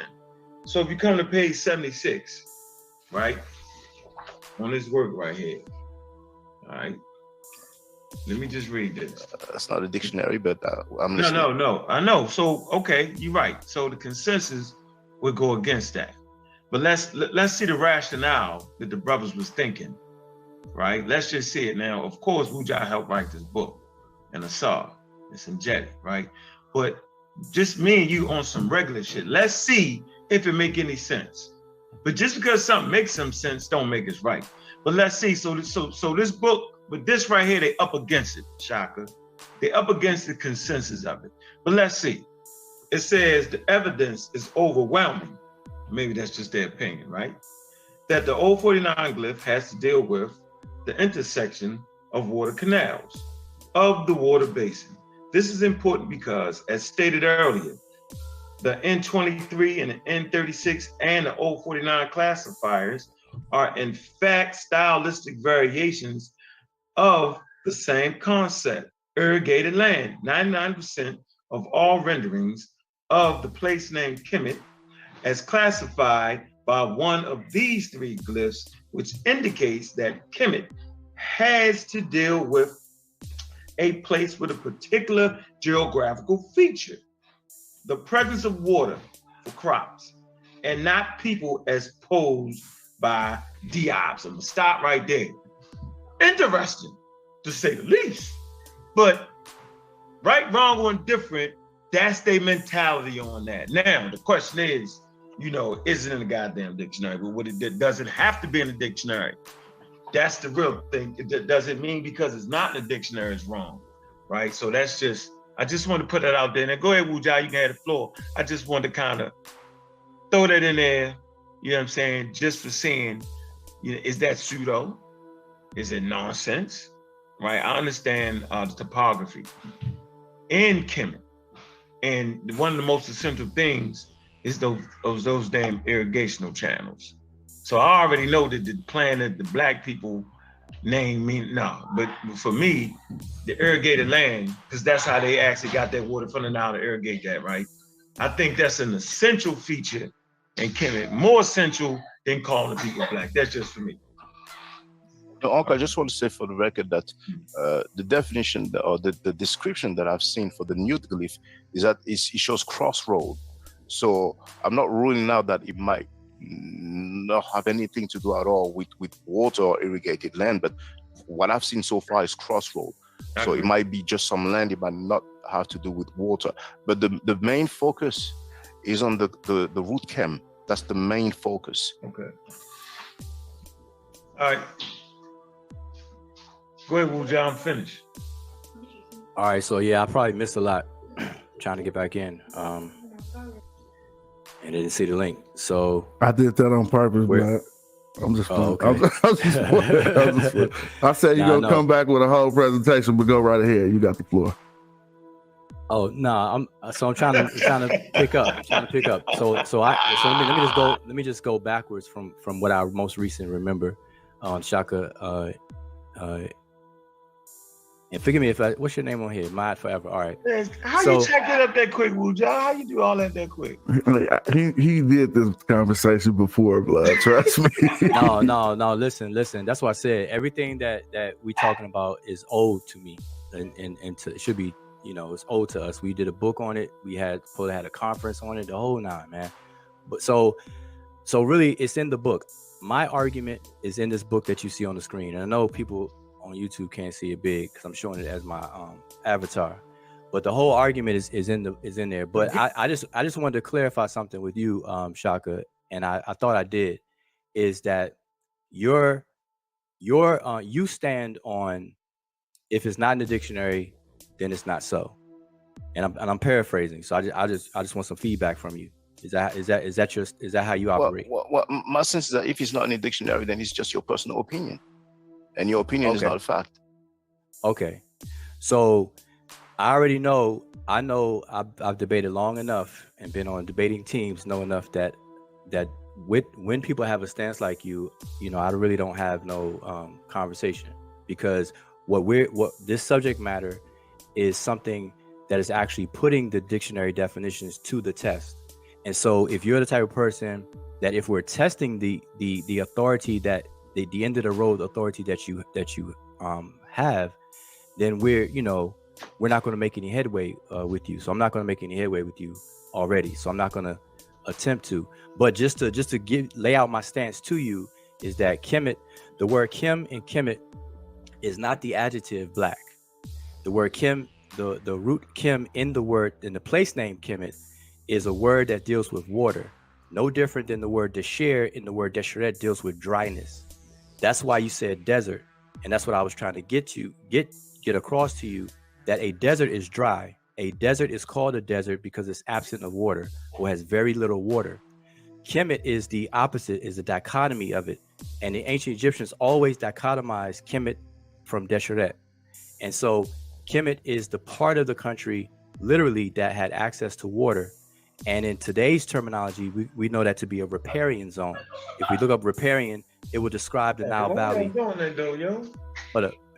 Oh, can you reach your Oh man, I got these kids. Man, I'm going to beat these dudes up. I'm going to get it in. I'm getting it. So if you look up the word riparian, it's going to describe what people call as the Nile Valley. Remember, the Nile is the river, and we're saying it's the valley. And so it's a river valley culture, and everybody lived near the water. And so it was arable, as somebody was talking about earlier. It was sustainable, whereas the desert is not. And so it was dryness. And so it was a contrast between wetness and dryness, not the color. But now the ancient Egyptians, along with a lot of indigenous cultures, they did a lot of wordplay, because it comes from cultures that didn't have writing. And so they had to figure ways of inventing new words, which is called neologisms. And they use figurative articulations, they use punning, they use paronymy, and so on and so forth. So if you were to wet any substance, it gets darker in color. If you were to dry something that was once wet, it gets lighter. So if you had a sky blue shirt on and you pour water on it, it will become a darker blue. And when it dries back out, it becomes light again. And so this phenomenon of something being wet and being darkened is the wordplay. This is why people get confused. Okay, so it means black or whatever the case is. But the focus was on water. The Nile, or Happy Iteru, the Nile River, was everything to the Egyptians.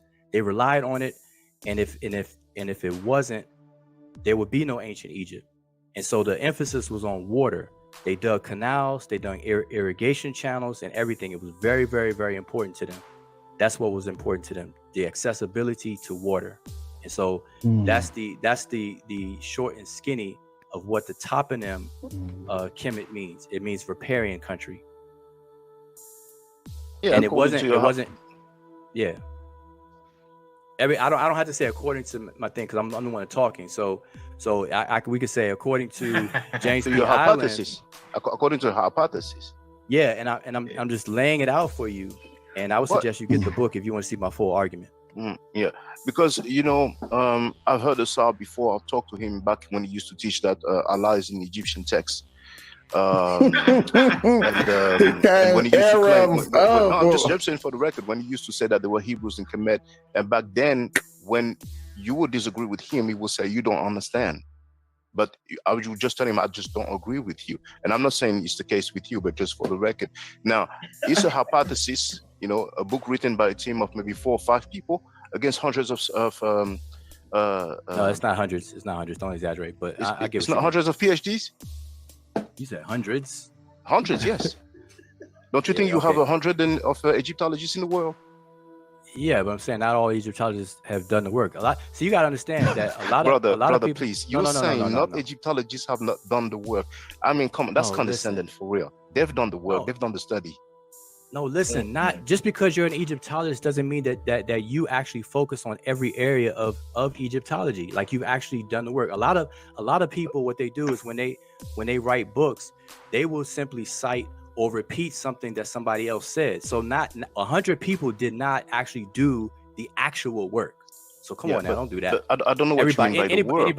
I don't know what you mean by the work. With the college knows that. They learn the language. That's the core of the culture. So that we can give it to them. They know the language. Brother, a question. Okay, I'm not saying brother, that they don't. Can I ask him a question if it ain't too much? But wait a minute, I'm brother, trying I don't know what his, go ahead, brother. Get what I missed. So listen, so all I'm doing, and I don't want you to compare me to 10 years ago, your conversation with Asar, because I'm definitely, standing here and talking to you myself. So I'm just telling you my summary of what the toponym or the place name Kemet means. And if you disagree, I'm okay with that. But if you want me to elaborate, I elaborate in that book that you see on the screen.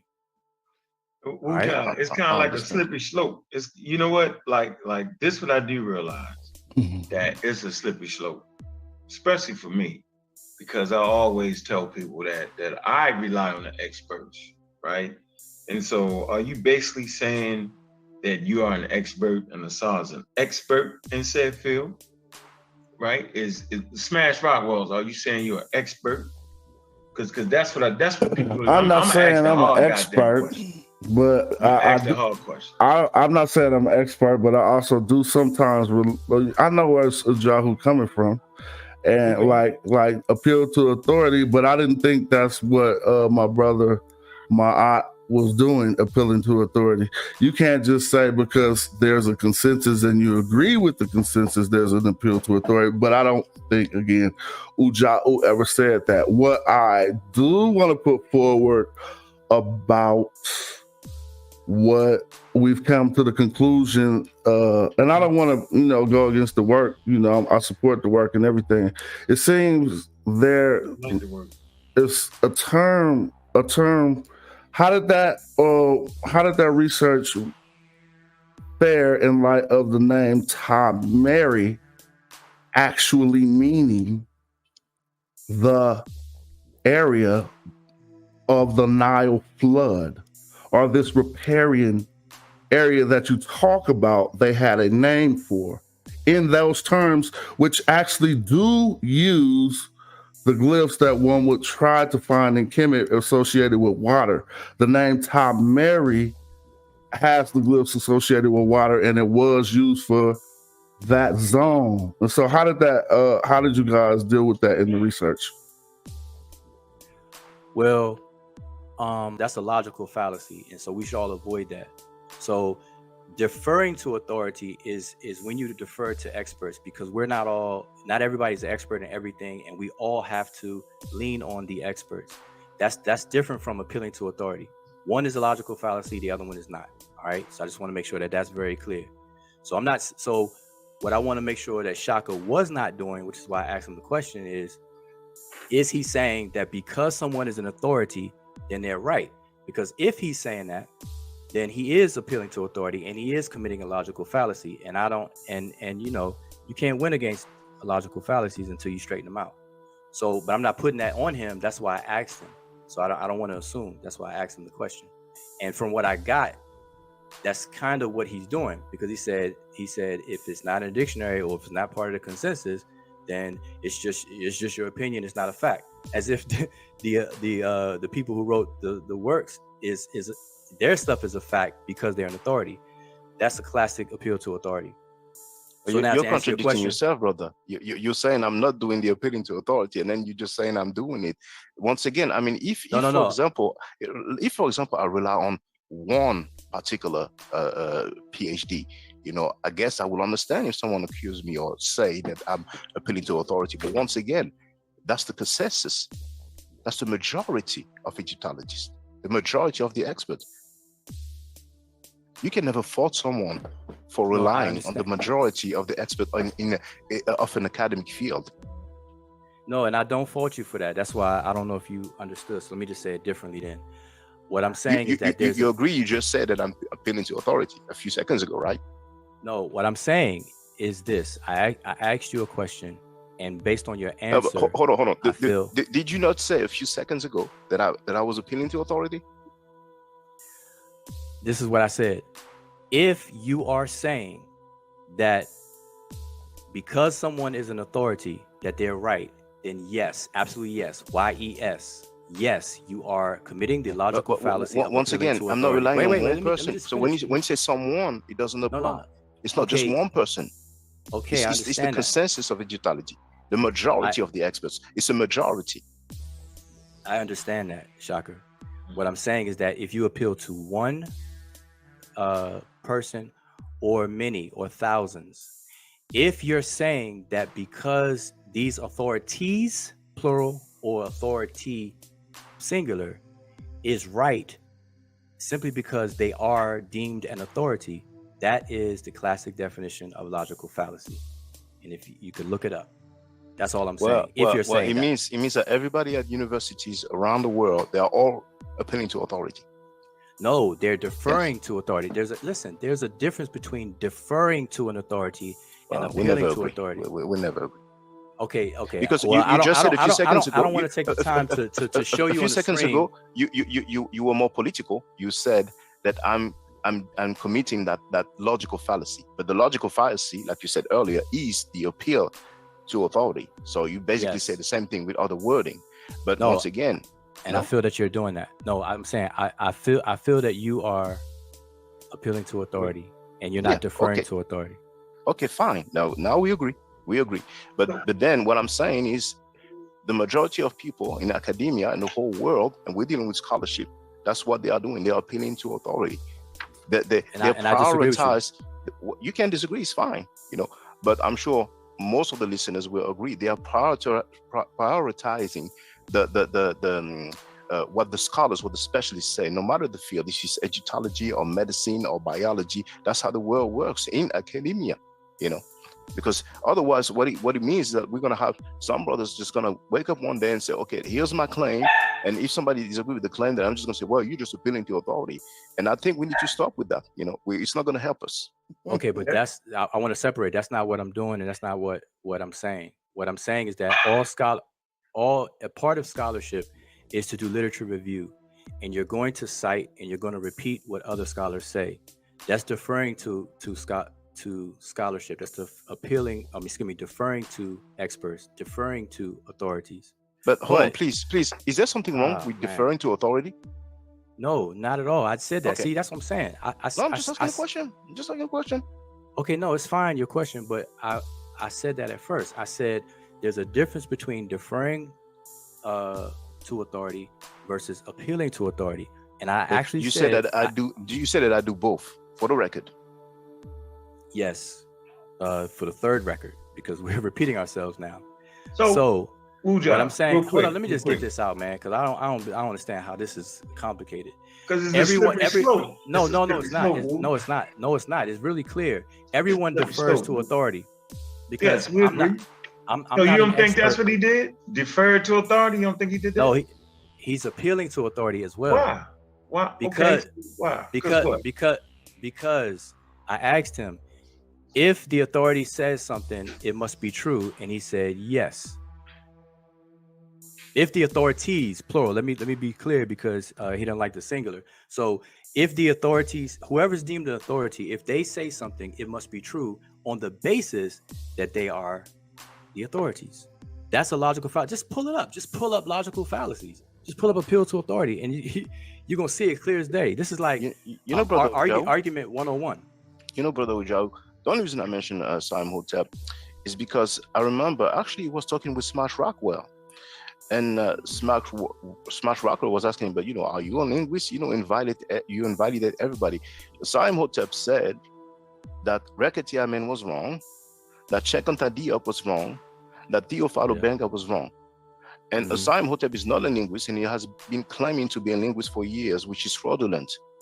So this is the danger. Hold You can on. have anybody who doesn't have a title Hold on. in the field that he claims to be a specialist in, and he's going to invalidate people who have actually earned their PhDs. And I think it's just nonsense, really.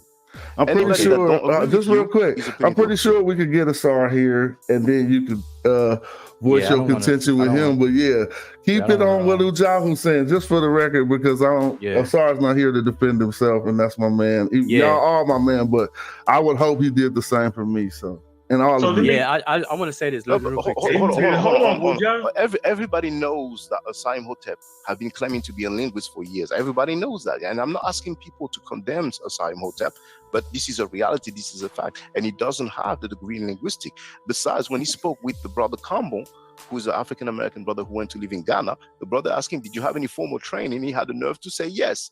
And when he asked him what kind of training, he just gave name of scholars. That's fraudulent to do that. I'm not claiming to be a medical doctor because I read book on medicine, you know, and I wish people would say, okay, for the record, it's not even if you don't want to use the word fraud or fraudulent, I understand.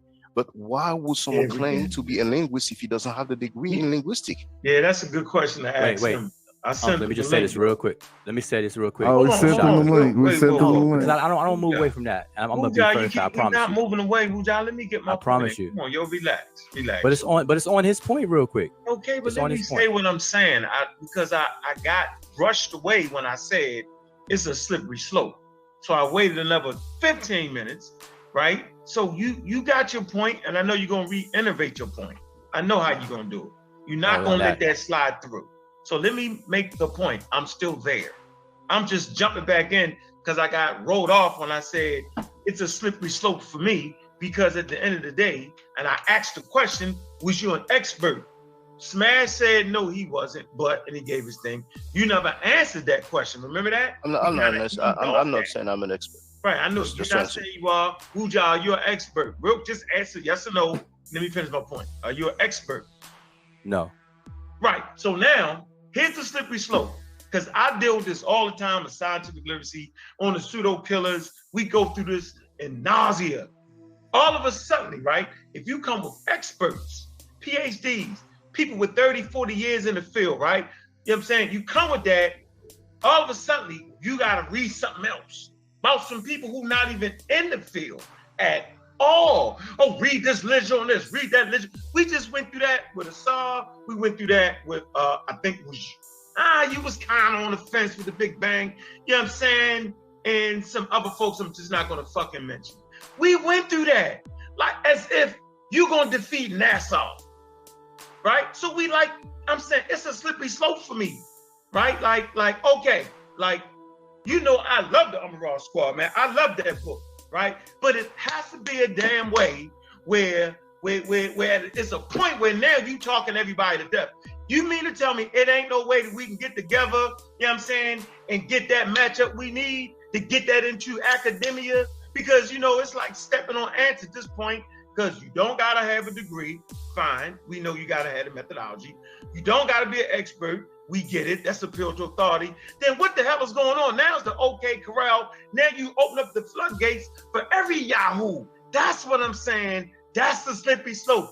Where is the dividing line at? That's what I need to have, though. You know what I'm saying? Like, at a certain point, dog, there has to be, somebody got to step into the contest and say, wait a minute, well, hold up. Because it's got to be that.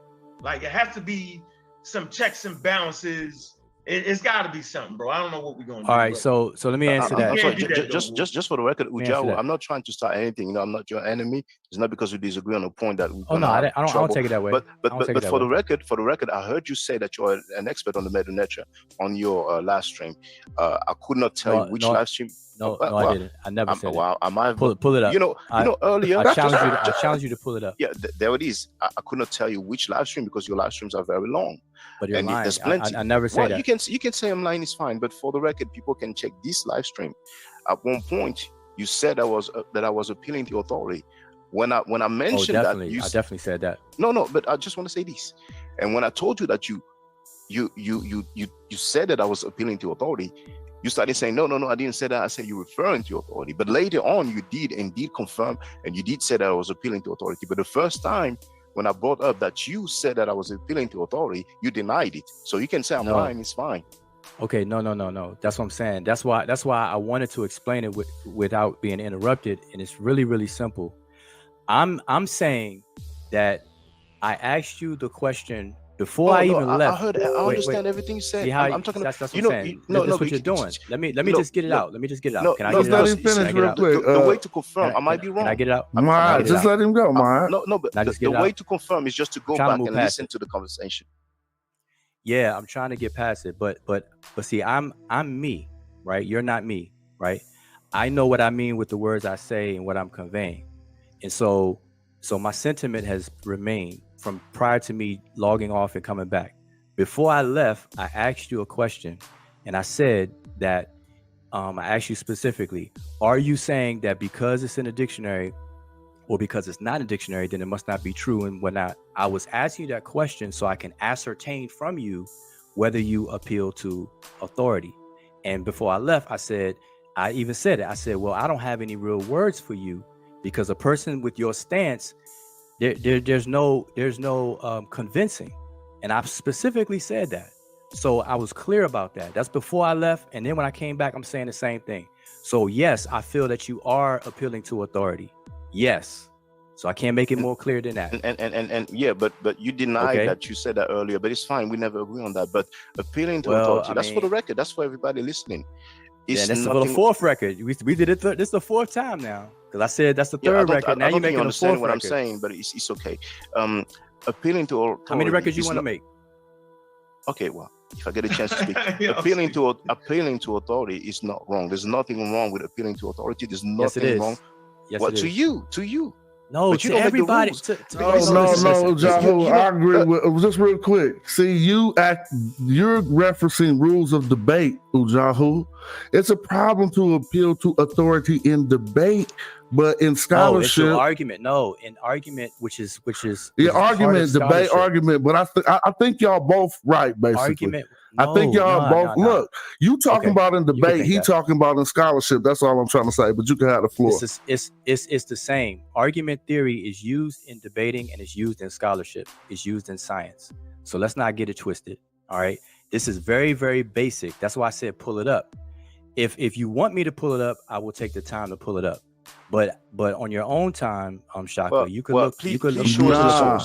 Because just real quick, just like appeal to authority is a bad debate tactic, so is diversion. We was never here to talk about debate rules and all that shit. We was talking about what Kim mean. And since some people didn't have no sources, they started to talk about other things. No, I don't. See, that's what I'm saying. I'm not starting, so I'm trying to get past it. But Shaka is made a fourth record of this. So describe it right, Smash. Let's move on then. Can you show us Kem meaning arable land or I mean, well, you already said you don't have that in the dictionary, so I guess. Okay. And when Smash Rockwell asked you if you can show and prove that Kem is a title or whatever other word you want to use. Yeah, I'm aware. Okay, please. Well, okay, I'm listening. Okay, so what I wanted to do was address a couple of things. I never got to address it because you stuck on me accusing you of appealing to authority, and I understand it, but that's what I'm accusing you of. All right, go right ahead. That's fine. I can live with that.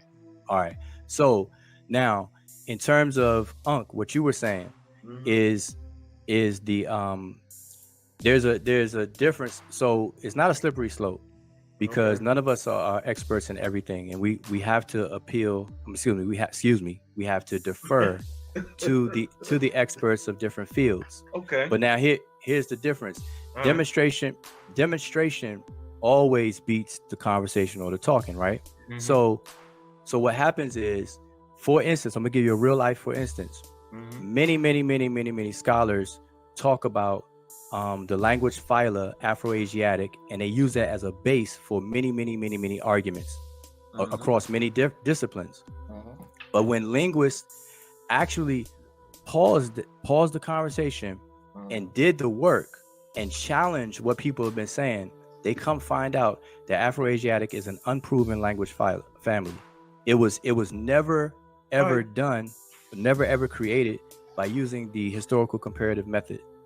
So, and I'm only using that example to show that there is no slippery slope. It boils down to when somebody or a group of people can actually stop the conversation long enough to actually do the work and check behind the authorities and the scholars. Do you find mistakes, if there any exist? So yes, so Diop can be wrong, and he was wrong on not on everything, of course, but on certain things he was actually wrong, and others. So they can be wrong. None of us are heroes or impenetrable of being wrong. We have to just accept that, and to think otherwise is real spooky and kind of crazy to me. All right, so let's just read that. Let's read that real fast. Read what? That is not a language fight. You said that what Afro-Asiatic is not actually a language fight. That's what you said. It's not a language family. No. All right, let's read that source that says that. Because hell, the Afro-Asiatic, that shit helps support my claim. And don't kill my claim. My claim is that language came from the highlands of Ethiopia. Shit. I can't that. No, hell. it's not. But well, you might not be talking about the same thing, because it's not a language. It's a group of languages that were grouped together. Six. One is in Asia and 5 is in Africa. So we winning. Yeah, but the fact that they grouped them. Go ahead. But the fact that they grouped them together and then labeled them whatever they labeled it, which happens to be Afro-Asiatic. Now, it wasn't done by any scientific method or linguistic method. The historical comparative method was not used. I know. I don't believe you. Let's read it. Man, that's how we do that. I don't believe you. You I'm read not it many supposed to times. You read it many times. Well, I have this book pulled up. I don't have that pulled up right now. All right. Stick where you at. I'm just being facetious when I say I don't believe you. I'm just trying to get something. No, I know. That's all. I know for a fact that you read it, because we read it to you. Both me and Asar read it to you before. You mean in the paper, in the Greenberg paper? Talking about Greenberg, it's a lot of people who right. talk about Greenberg. All right. We'll placehold that and go ahead with you doing. Okay, but the only reason why I brought that up is to show a real example of, just because there's a quote unquote seeming consensus among scholars and scholars use something, doesn't mean that it's absolute or correct based on that. I agree. When people actually check behind it, there can be mistakes that are found, and it's not until you do the work, which is what I mean by work, that you won't find mistakes. You will or you won't find mistakes. Either you'll say, okay, that sound that checks out. Up, they messed up right here, and so that's the point. So appealing to dictionaries or appealing to authorities is never the way to go. All right. So I just wanted to say that. But so what's the way to go, brother? The way to go is to actually apply proper methodology to check behind everything. Anything that's questionable, because obviously you're not gonna have time to check everything. You're not gonna check every word in the lexicon. No, of course not. So basically, you're going to show us Kem being a title, right? Okay, let me do this then. All right. Let me do this. How am I going to get this on the screen? Shout out to Emmy Cat. She should be up here. You know, she's better than a scholar for real. I'd like to hear her take on.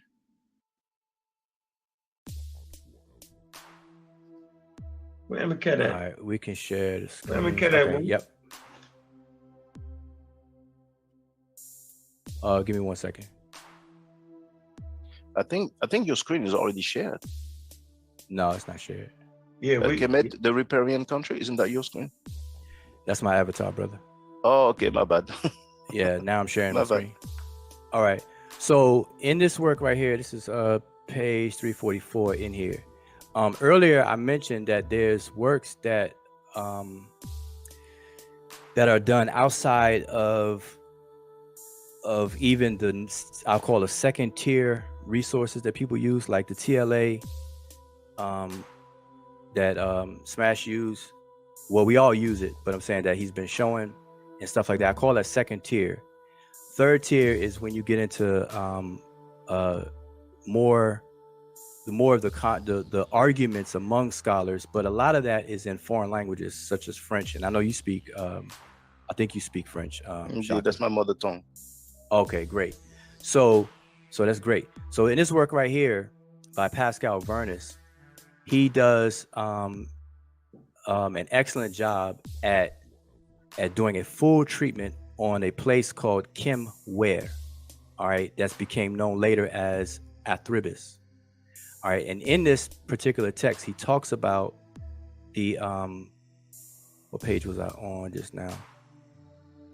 He talks about all of the instances of the use of this term, the cattle cult, the cult to Het Heru, and bulls, and how people were associated with these cattle cults and things in these particular locations. And so, for example, I gotta find where I was now just to show. Not there.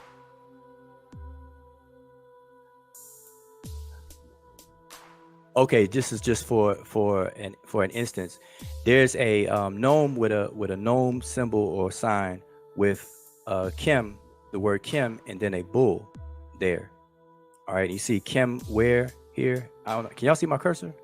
Yes, I can see loud and clear. Yeah, loud and clear. Okay. I can see well. Yes. Okay, Kim where? Now this is a toponym. This is a place, so it's not particularly talking about the blackness of anything or any people or whatever the case is. This is a place name, and toponyms always refer to places and never people. All right, that's what a toponym does and how it functions. And so if I go down here, you'll see where this place called Kim Ware is also called Kim, Kimi, and Kim by itself, and even Kemet as well. And so earlier I asked the question, when we see this I6 glyph, the glyph represents two consonants, K and M. It doesn't represent any particular meaning. It represents the two consonantal representations in the language. Depending on how it's used is where we would get more of the semantics or the meaning of it. And so my very first question, or one of my first questions was, how do you know that the Kim, which is this glyph, used in the name of Nyank Pepi Kim and what have you, it actually means black. It actually means black.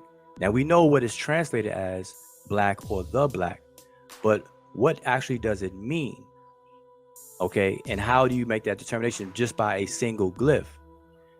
Okay, because if I were to look at this glyph by itself here, I would think that's speaking about Kemet, but it's not. All right, so let me go down to where I was. I forgot what page I was on. I had to scroll up to show y'all the title. That was a place, right? There's no title yet. That was a place, and the place is called Black. It's not a title in terms of a job. It was definitely a place. I thought I said that it was a place, but I was showing. Yeah, it was a place, and the Kim in it translates back to black. No. What does the Kim translate back to? Somebody standing around waiting with the shotgun. What does the Kim in it translate back to? Oh man. Back to where I was. Oh, never mind. No, I'm just trying to figure out what you asking me, because I thought I was clear. Because I don't know. Yeah, you was very clear. I was just simply asking, in Kim what does Kim mean? Or in the name of that, what does the Kim mean in that location? Bull. Okay, thank you. Can you go back to that place? Where I was? No, it means black bull blood. You know we read Medu Neter, right? So what's the word for bull? If Kim means Ka black is the bull, word for bull, actually, not Kim. Okay, but I'm so saying, Kim for a bull is a black bull. Who you talking to? I'm talking to Jonathan Owens. So what I'm saying is that what's the word for bull? You said black bull. Where's the word Ka bull? is the word for bull. I You know said that, Kim was the word for Kim. bull right here. Yeah. So okay, so Shaka, since that means black bull. Wait. So Shaka, let me find. Yeah, Reggie brought that out. Reggie brought out the black bull. Remember Yeah, Reggie we know talking that about mean black bull.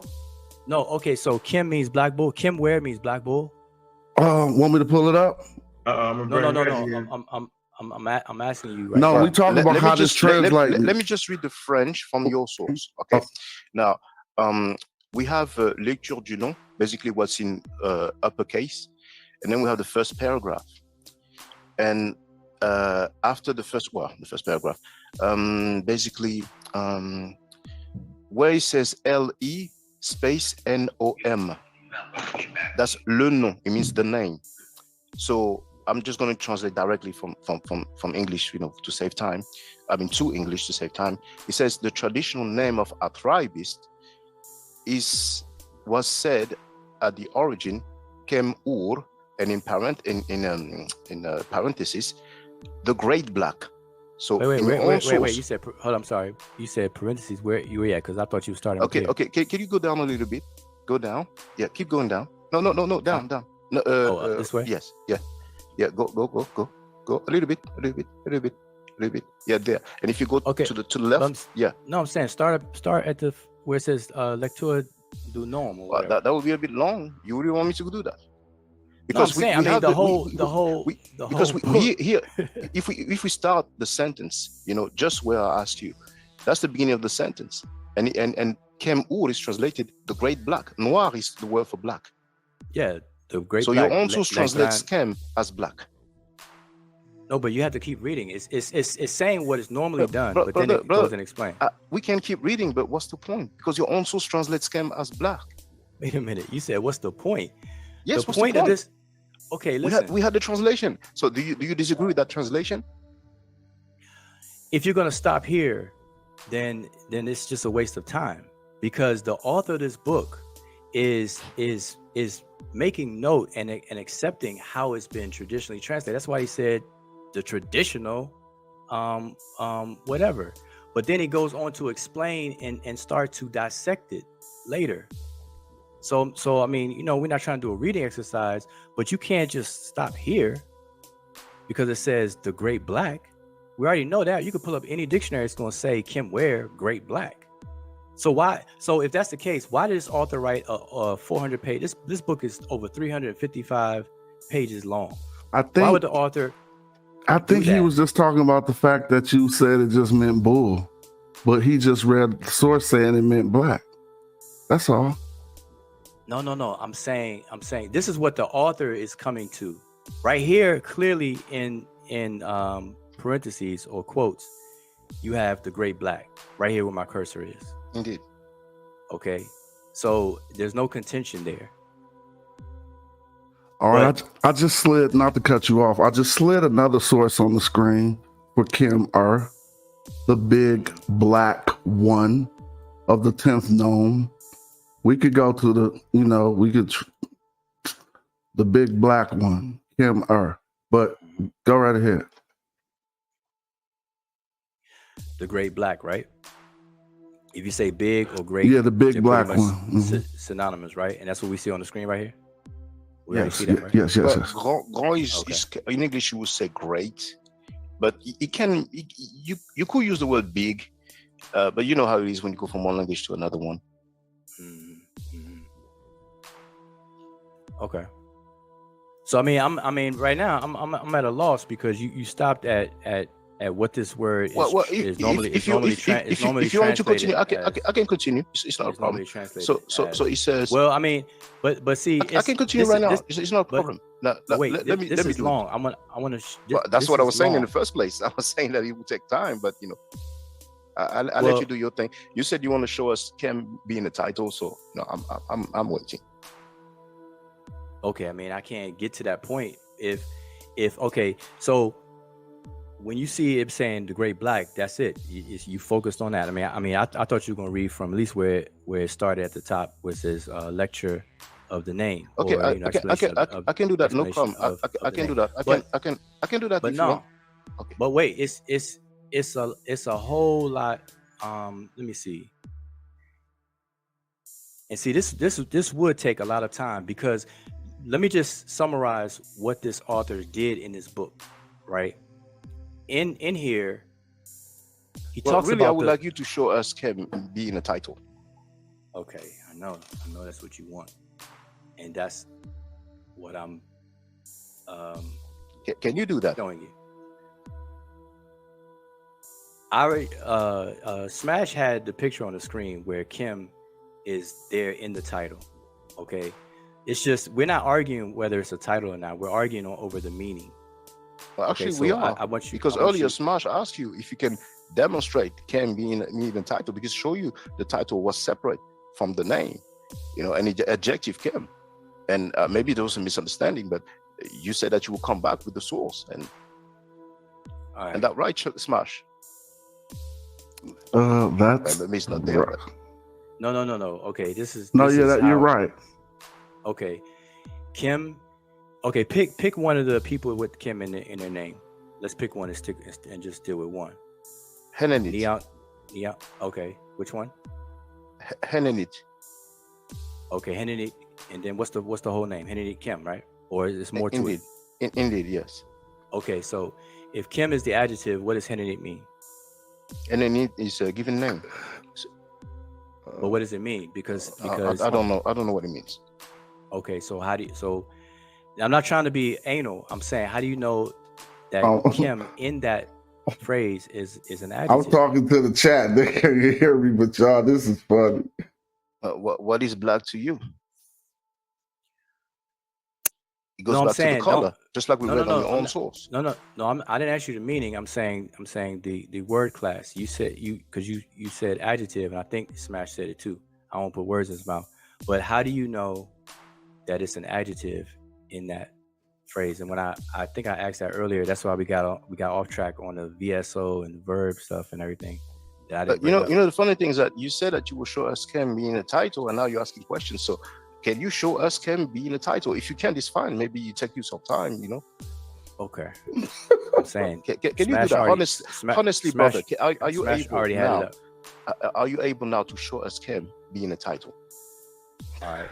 I think the good brother might want to concede that point because he has not brought that forward. But nevertheless, it does not mean anything, but he can't have the source on hand right now. You know what I'm saying? But I'm just saying, with Bobby Banker, you still there? Where you going to? No, but I'm right here. I'm right here. I have a question on the floor. I'm right here. Right. Let's get back to the black skin. How do you? We left that. I want to know, how do you know that Kim? All right, let me. See, obviously, it looks like you cannot show us Kem being a title right now, and that's fine. As for Kem, earlier maybe you were not there, but Smash showed all the different definition of Kem, and mainly it means black. We had the black eye, we had the black bull, we had black, and that's the main meaning. It does mean complete in some instances, but mainly it means black. And once again, the consensus, the majority of experts, specialists, they would say it means black. And that's why I brought up the name Kemet in the first place. When it translated as the black soil or the black land, the root Kem means black. Okay. I already understand that if the dictionary says that's what it says, then that's what you're gonna roll with. Yeah, that's how human beings work in any language. We go to the dictionaries and lexicon, Yeah, I understand that. So, and what you're saying is that dictionaries and lexicons are never wrong. Well, most of the time they are correct, but on the term black, Kem, I'm pretty confident that is correct. Those people have studied that for years. You have a hypothesis, and you're not even in a position of validating your stance. You know what I'm saying? But maybe later on you will. So I guess All right. So until you as far as that, I laid out my thing. Until you read the book, then you can table that. Oh well. As far as Asar was saying the same thing. You have to read that book and that book and that book. But no. See, I don't do the exaggeration. I'm not saying it is an exaggeration, brother. No. First, you said you will show us Kem, meaning a title.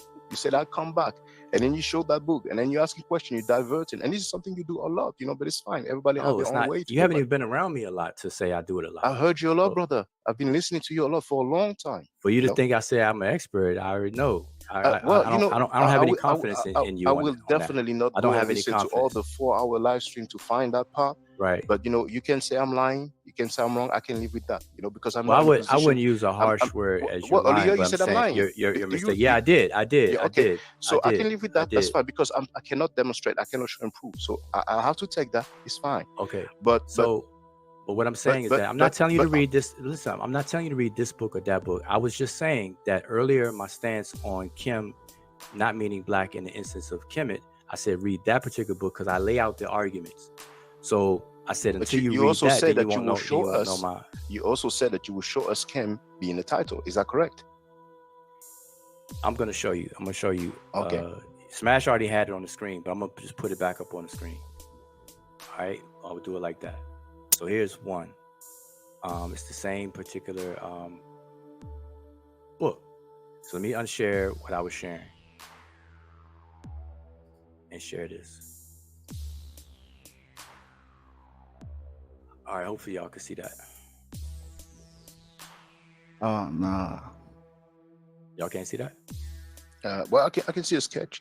We have the name. Yeah, we can see it. I said, oh, no, because I don't want to do this. Go right ahead, though.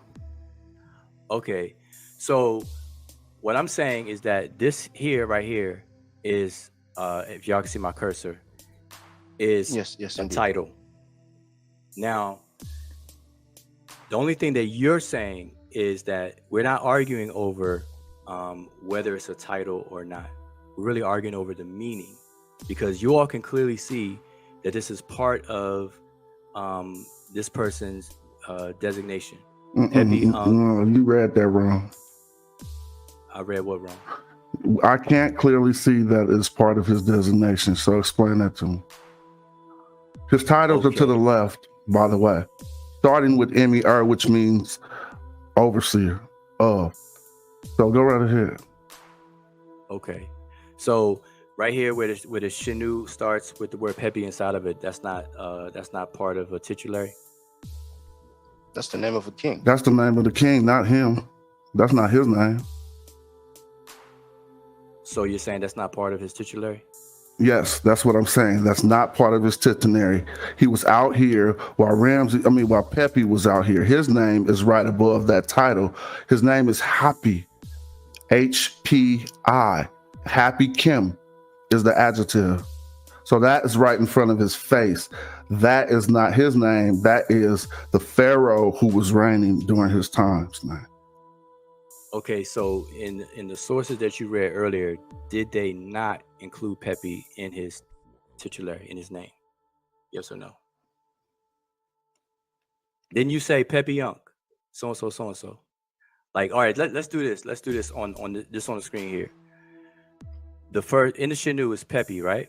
Yes. Agree that. Then we have Unk. Mm-hmm. Then we have Kim. Mm-hmm. Okay. So when they talk about this particular person, this individual, they use the name or the entire thing. Let me just break it down. Since you said I microwaved it, but you actually trying to microwave it. Pepe Aunt Kim is another person. I'm trying to tell you, it's going to give you clarity. Pepe Aunt Kim is another person. Happy, we went through all of those. Happy is another person. Okay. But in this particular instance, in the first one, for where my cursor is, can y'all see my cursor? So I don't make sure you understand where I'm pointing to. I can see it. Okay.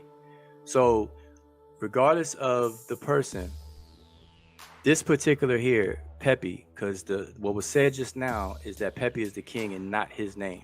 Oh, okay. No, Pepe. So go to the top of the page. I think they're going to show it just right after. If you scroll up just a little bit, that's not the. I thought it said their names right there, so I'm wrong. But we'll go right ahead. Okay, so I'm just trying to reason this through, right?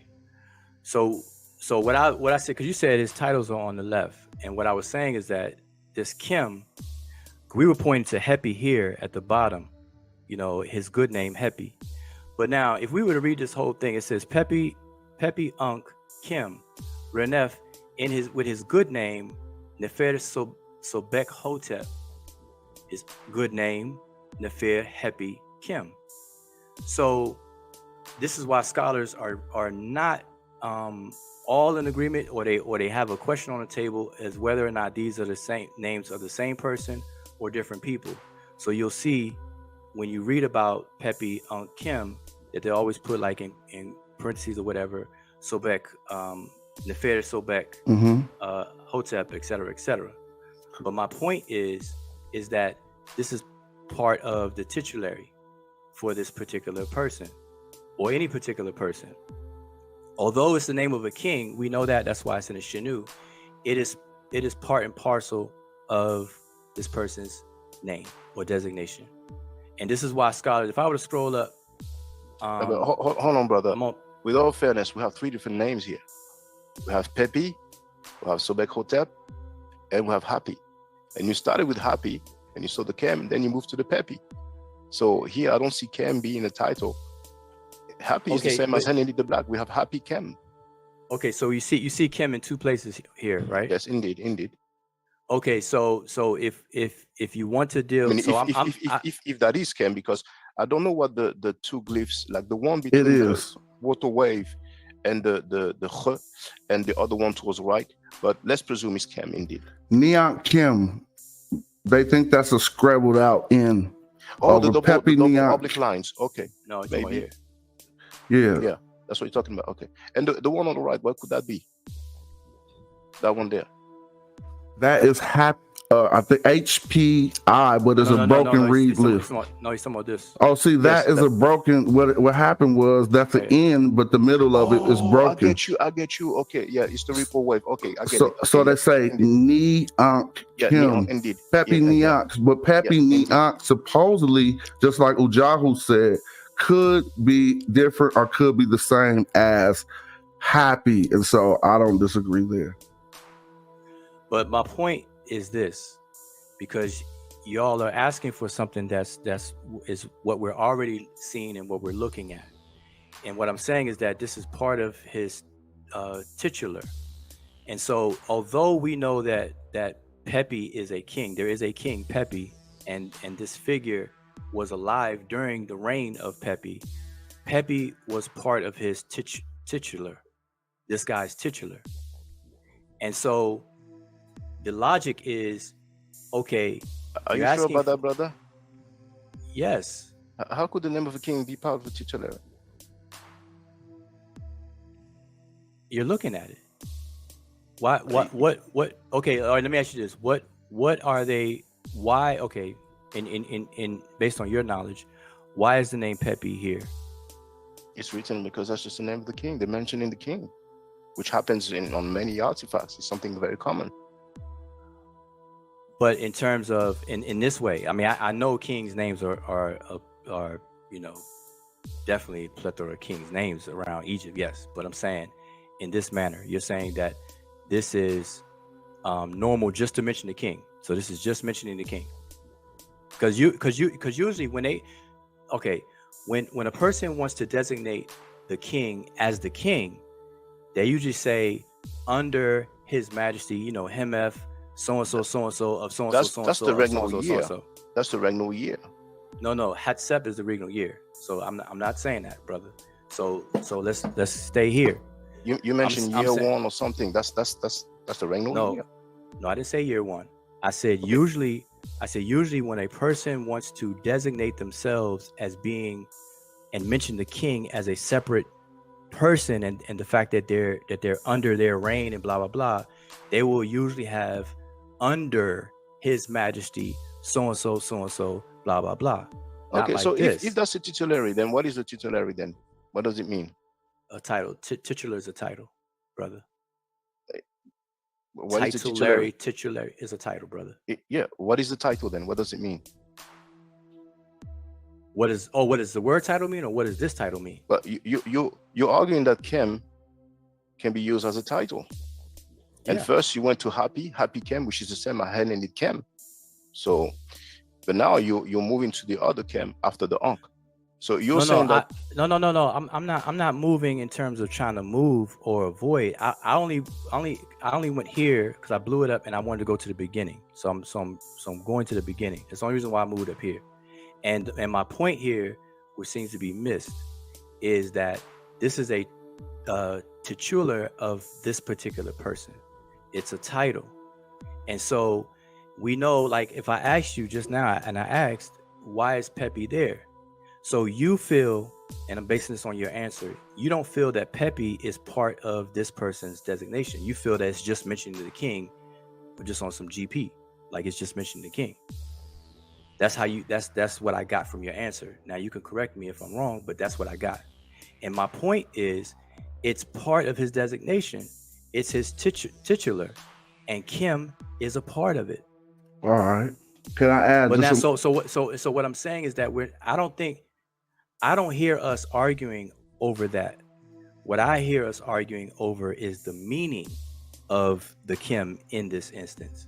So we see that it's translated as. I also disagree that this is a Pepi titulary for the record. Okay, that's fine. Yeah. I do too, and so do scholars. Okay. But I want to show you something to bring some clarity to everything we're going over. As we'll see here, scholars disagree. It says members of Neonk. So we just read Neonk Pepi, the Blacks family. Okay, so we have a phenomenon here. I mean, I'm just keeping it real because all of us. Wait, what page are you on? Because you have it open to the same book. Okay, great. It says page 3 on the book. Yeah, page 8 on the thing. So as we go over this, it'll put everything we're talking about to rest. Because the members of Neonk Pepi, which they probably was looking at they big elder as a pharaoh, I don't know. But they say the Blacks. Can I make this big enough for the people to see? Yeah, the Blacks family. Y'all don't see it? No, I don't. That's why I asked you what page. Oh, I'm sorry. It says page 3 in the book, and it's page 8 on the Internet Archives. I'll try to make this bigger so everyone can see. I don't know what you do that sometimes. Blanks out. But just to be clear, we must be in a different book then. Can you share your screen? I'm about to share the link in the chat. Copy. Where's the let me find the Zoom chat. What book are you in? I'm in. Yeah, that's the same book. Go to page 3 or 8, basically. It must be 3. Yeah, go. Yeah, there you go. You just passed it. Actually, members of Neonk Pepi's family. So we got that established. Okay. But so wait. So what did we establish? So we established that the Pepi name was part of that designation. First that name Neonk Pepi first, it is in a Shinu, but for some reason it's referencing a person named Neonk Pepi. Okay. And not Pepi the king, even though I don't know if they lived during that time period. I guess not. I thought so though. So are you, like, everything you just said is that in opposition of anything I said? No, it definitely isn't. I think because we all was trying to figure things out together. And then, but what still remains. I was kind of straight on that already. Okay, you were straight on it. Are you straight on what remains is the Black as a translation in this scholarship and no one translating it as anything else? Yes, I see that. And I said that earlier. Can we see that for the record? But go down a little bit so we can be clear on something else. Just a little bit before Shaka gets in to the next page that has the tombs, because then we'll see the name page of Henny right there. You see Henny the Black, number 2. So when we was reading that text, Henny the Black is the eldest son of Pepi Neonk, and they both follow themselves as Kim. So what? They both got the same title. Yeah. The father and the son. Let's stretch it further. Then all of these people. I'm saying why not though? Like, because there are more people that you saying for some reason. Yeah, ain't saying what the scholars say they said, but you're saying. But let's just be clear on a few things. We were just reading some glyphs, and at the top we were trying to figure out. Well, let's go back to that. Now that we know at the bottom, well, this is Henny, but just to be clear, if we keep going down, we'll also see Hemi and we'll see Happy, because the one that was on the text that we were reading was Happy the Black. But you're saying all of these, the blacks were some type of a profession. What I'm saying is that it's not referring to the skin color or dealing with appearance. It's not dealing with appearance. That's what I'm saying. Okay. So to sum it up, Mhm. I said this earlier, but I'm gonna say it again. The Kim being translated as black, as we can clearly see from James P. Allen that you showed earlier, that Shaka even brought up later, and this here is saying the black, clear as day, THEBLACK. What I'm saying is that, and I said this in the chat before I even came on the first time, I said the black is acceptable because that's how most people translate it. But what does it mean? Is it referring? What's the referring? Is it referring to the appearance of the individual? That's where we are. That's where the rubber's hitting the road between us. That's what I see as the argument. And then you said everything else can be used as a title, and you said that you would demonstrate that, and I just haven't seen that yet. No, you didn't. All of his titles are under there listed. They have a whole section speaking about that. But go right ahead. Yeah, titles and epithets. So what I'm saying is that, okay, here's the logic behind it. So if you I don't know if y'all, can y'all still see my screen, or will I stop sharing? Y'all still see it? We can see it. Yes, we can see it. Okay.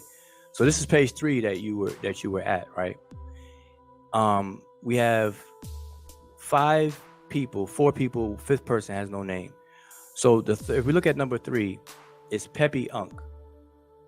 All right. Now, Pepe by itself, if we were to just isolate that, most people would say, okay, that's the king, Pepe. That the referent of that word is pointing to the king. But in this instance, it's not. It's actually a designation for this individual, Pepe Unk. And then you have, and then he has another name, which is Henny Kim. So it says Unk with the good name, Henny Kim. Then you have Henny Kim here, which are 2 different people, according to this elder son and the younger son. And then you have Pepe Unk, which is somebody even different.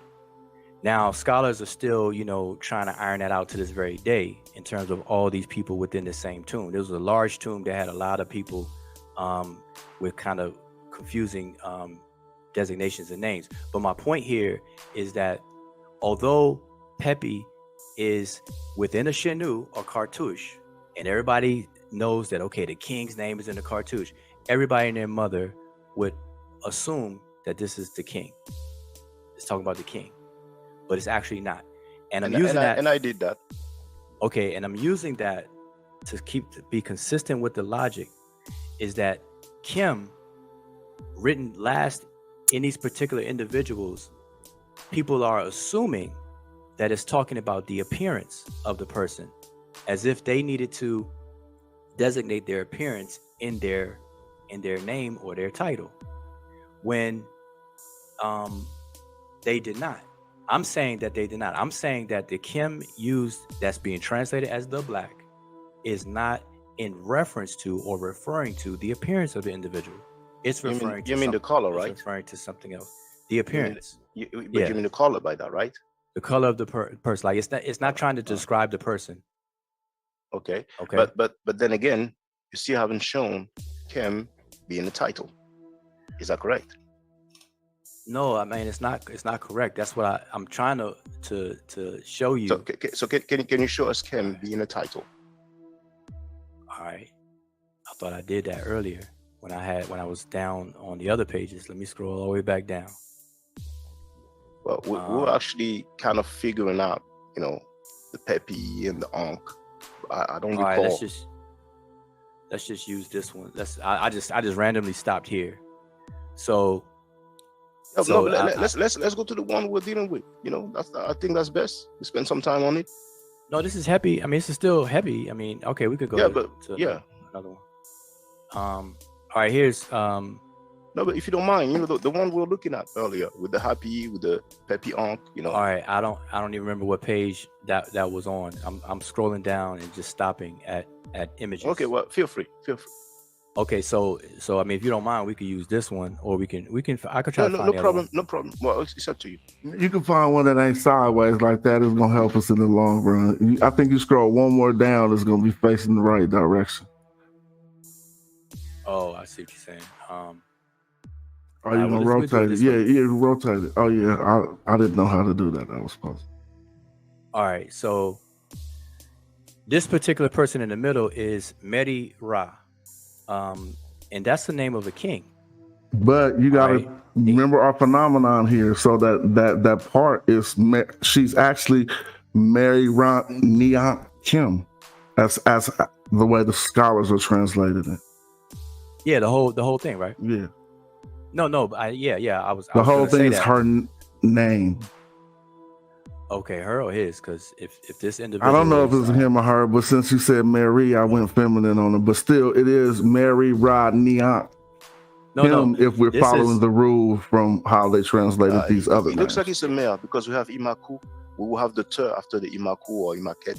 So I think it's a male. I might be wrong. Yeah, nevertheless, it's Mary Neter Kim for the full name. Mm-hmm. Okay. Well, the what I'm saying is that in even in the other one, this is a different king's name. Medu Neter is the actual king's name that ruled Egypt at one point, ancient Egypt at one point. I'm just saying that when they designate these people, they're including this in the name, just like they include Kim. Kim is coming to final. You see it over here, you see it here, and you see it over here. Happy over here, and then Neunk Kim at the end here. And so what I'm saying is that what I have a contention or disagreement with what's being said prior to all of this is that I'm saying that Kim is not trying to describe the appearance of the person. That's what I'm saying. But now, it being a title or not, I'm not sure if you're gonna agree with me, because you're looking at epithets and title as how it's being listed in a book, where they say, okay, here it is titles. You got Emi Ra, so and so, lector priest, so and so, first prophet of Amun, or first prophet of Heru, and that listing like that. So that's how you're saying it, and Neunk Kim will be excluded from people listing it like that. So you can be like, okay, well, it's not a title.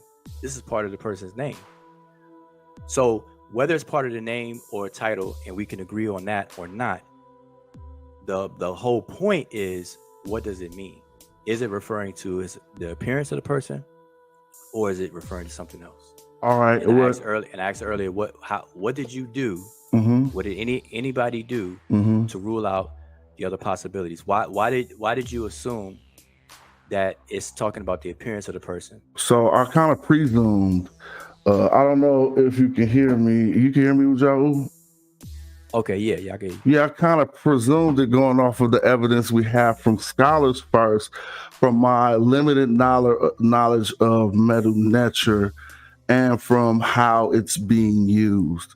I know where titles are read off, and I know I can see on the second line. Right from the first line, hot myrrh is his first title. Oh well, I'm sorry. Want to go to the very top line? Hot meaning the foremost, myrrh overseer of Lower Egypt. Upper Egypt. You get like the Moors. It's Hatia Emi Ra. Oh yeah, I said hot. Did I say more? Did I say more? You said. No, you translated hot as something else. I forgot, but it's indeed Hatia. Hatia. Okay, great. But I just got the hot. Hatia Emi I did probably say more. Hatia, but we still got the translation right. The foremost overseer of Upper Egypt, Upper and Lower Egypt, right? And then I'll come to a term that I might need you guys' help with right after Abiti. The sealer, King Sealer, something like that. Okay, yeah, the King Seal Bearer, the Royal Seal Bearer. Royal Seal Bearer, another title. Then again, if we read those off, I don't know what that title is, but then it gets another Emi he's the overseer of the priest as well. Yes, so he's a unique friend or soul companion, Mm-hmm. lector priest, Mm-hmm. superintendent or overseer of the Neter, Mm-hmm. one who was venerated before the Neter, and then Meri Ra Nyunk. So we Kim. done with his titles and we saying his name in all instances is my point. We ran off his titles and then we start telling you his name. We don't just add one more position at the very end. And particularly, this is how I deduced this, and particularly seeing that Kim was what I figured in the adjectival position on that noun, the person, as a descriptor. So then if I look to see what that descriptor means or that adjective, if the word means black and it's used as an adjective on a noun, then I would think that noun is black. That's how I came to that conclusion. Okay, I think it's actually that's good. I appreciate that. I think it's Neter. But if Kem here is a title, as you argue, what does it mean? What is that title? Say it again. If Kim here, the one I'm pointing at? Yes, because you seem to argue that Kem is a title and it doesn't stand for what we say black, what would be the title? Okay, what I'm saying is that it's not referring to his appearance, because if you were to look in this tomb and I pull up this particular person or any number of them, their appearance is not black. So it's not describing. That's something else, because once again we have the pictures of black people from Kemet. No, you can say, "Oh my goodness," they address that in this book. They address that in this book. The thing is that you've been saying that you will show us Kem being a title, and I'm showing, and right here is all part of the titular of this particular person. We just read the whole thing. Now we want to parse it. Wait. If we want to section it and parse it and isolate, and like I said before, I'm saying, if you are used to listing the job titles or job positions of a person as independent from the full thing, I can understand why you're saying what you're saying. So that's why I said I'll let you have that, because I understand that, because I see other people do that. But my point is, and I keep saying this now, that the point of contention I'm having is I do not agree with you all that Kim in this instance is referring to this person's appearance. Yeah, I get that. So if I understand correctly, as far as you're concerned, it's not just the Kem that is the title. So Kem will go along other glyphs. Am I correct? Yes, the whole thing is taken into consideration, like we do the king. Can you just tell me what the title is then? What does a Kim do? Emira. No. What does a Kim do? What does a Kim do as a title? Well, that's what I'm saying. The Kim as a title, you think of it as a job position, and it. No. You're saying job position. We're just saying title. No, I'm saying it's part of his title. It's part of his whole thing. That's what y'all not getting. It's very sketchy. Very sketchy. Okay, I'm saying, so just do that. Okay, well, listen, just do this. Okay, Jonathan answered me. I don't know if he was finished, but he answered how he came to his presumption that he believes that Kim is an adjective in this instance. Now, why? I mean, he didn't explain that, but if we were to take it as an adjective, then you're going to come away to the conclusion that, okay, the adjective Kim, it means black. So it's referring to the word before it is qualifying the word before it. So therefore, Nyunk must be black. So whoever Nyunk is, it must be black. He's a black man. So I get it. This is not rocket science or new. But what I'm saying is that you don't know if it's an adjective or not. Just because it comes at the end does not mean it's adjective. That's what I try to deal with a little earlier. Yeah, I got you on that. Fine. We understand. You don't know if it's an apposition. You don't know if it's a substantive or whatever. We understand that, but your stance is that it is part of the title. And when I ask you what the title is, you start with Hatia, but Hatia, that's something else. Hatia is prince or governor. All the things in the front. Those are different titles. So if Kem by itself is not a title, you're saying that it's part of the title. Then what is the title that includes Kem? You have Nyunk and then Kim. Nyunk is before Kim. Yeah. So what is the title? Meri. Well, I mean, what does it That's mean? part of What his is the name. That ain't no title. Okay, but I'm saying, and I would agree with Jonathan on that. Okay, if it's part of his name, what does it mean? I've been saying that all night. I've been saying that. I'll say it again. This name would mean Mary. I mean, come on, bro. We said this all night. At least concerning the Kim, I think it means black. Now, I hear what you're saying about. I would give you some leeway about it not meaning. I mean, trying to just reflect their skin color all the way. But what else would an adjective black be used to reflect on a human? Okay, how do you? Okay, it goes back. It begs the question: how do you demonstrate that this is an adjective? All right, because every other use is, first of all, if you go to the dictionary, it's labeled as an adjective. That's first. Dictionary. Okay, but that's just first. That I know we go past dictionaries, but that's how I start. Dictionary. Okay, and that's fine. But dictionaries, when they have lexical entries like that, they don't deal with the grammar or the different forms of the words. You'll find it as an adjective, you'll find it as a noun and whatnot. So we don't want to be guilty of just cherry picking. All right, well, check this out. I guarantee you're saying it's a title. And when I ask you what title it is, you're saying that's part of the name or that's the name. So the name is not the title. Okay. And I said that I understand and I'm willing to give you that. So I want to move past that. Wait. In summary, what the conclusion is, you cannot demonstrate that it's a title. Do we agree on that? No, we don't agree on that. You won't accept the fact that I'm saying the entire thing is his titular, and it's referring to this person here. And what I'm saying is that Kim Hatia is one title. You know, we have several different titles here. You cannot Who's say the referent? Who's the referent? Well, I presume that person named Medi Onk. Who else would it be? Okay, so but now you see, but it's referring to somebody regardless. But the thing is that you keep saying that Kim is a title. You said you would demonstrate Kim use as a title, and when I'm asking you what is the meaning of the title, you cannot tell us. You know, we have Nesubiti, we have the seal bearer, you have the soul companion, the lecture priest. And what is the Kim for? What does it stand for as a title? If it's a title, it must mean something. Mm-hmm. And what does it mean? Okay, in this particular era of time, as I said earlier, Kim was used in reference to cattle coats, bull coats, and things like that. That's why I pulled up that Vernus Pascal book. That's too lengthy for you to read online. Mm-hmm. But in that, he shows that the single glyph as an abbreviated form stood for people of this particular location, people who were part of different cults that dealt with bulls and cattle at large. And so in this particular era of time, it's a location, it's not the title, right? No, I didn't say it's a location. I'm saying it's referring to people who come from that place.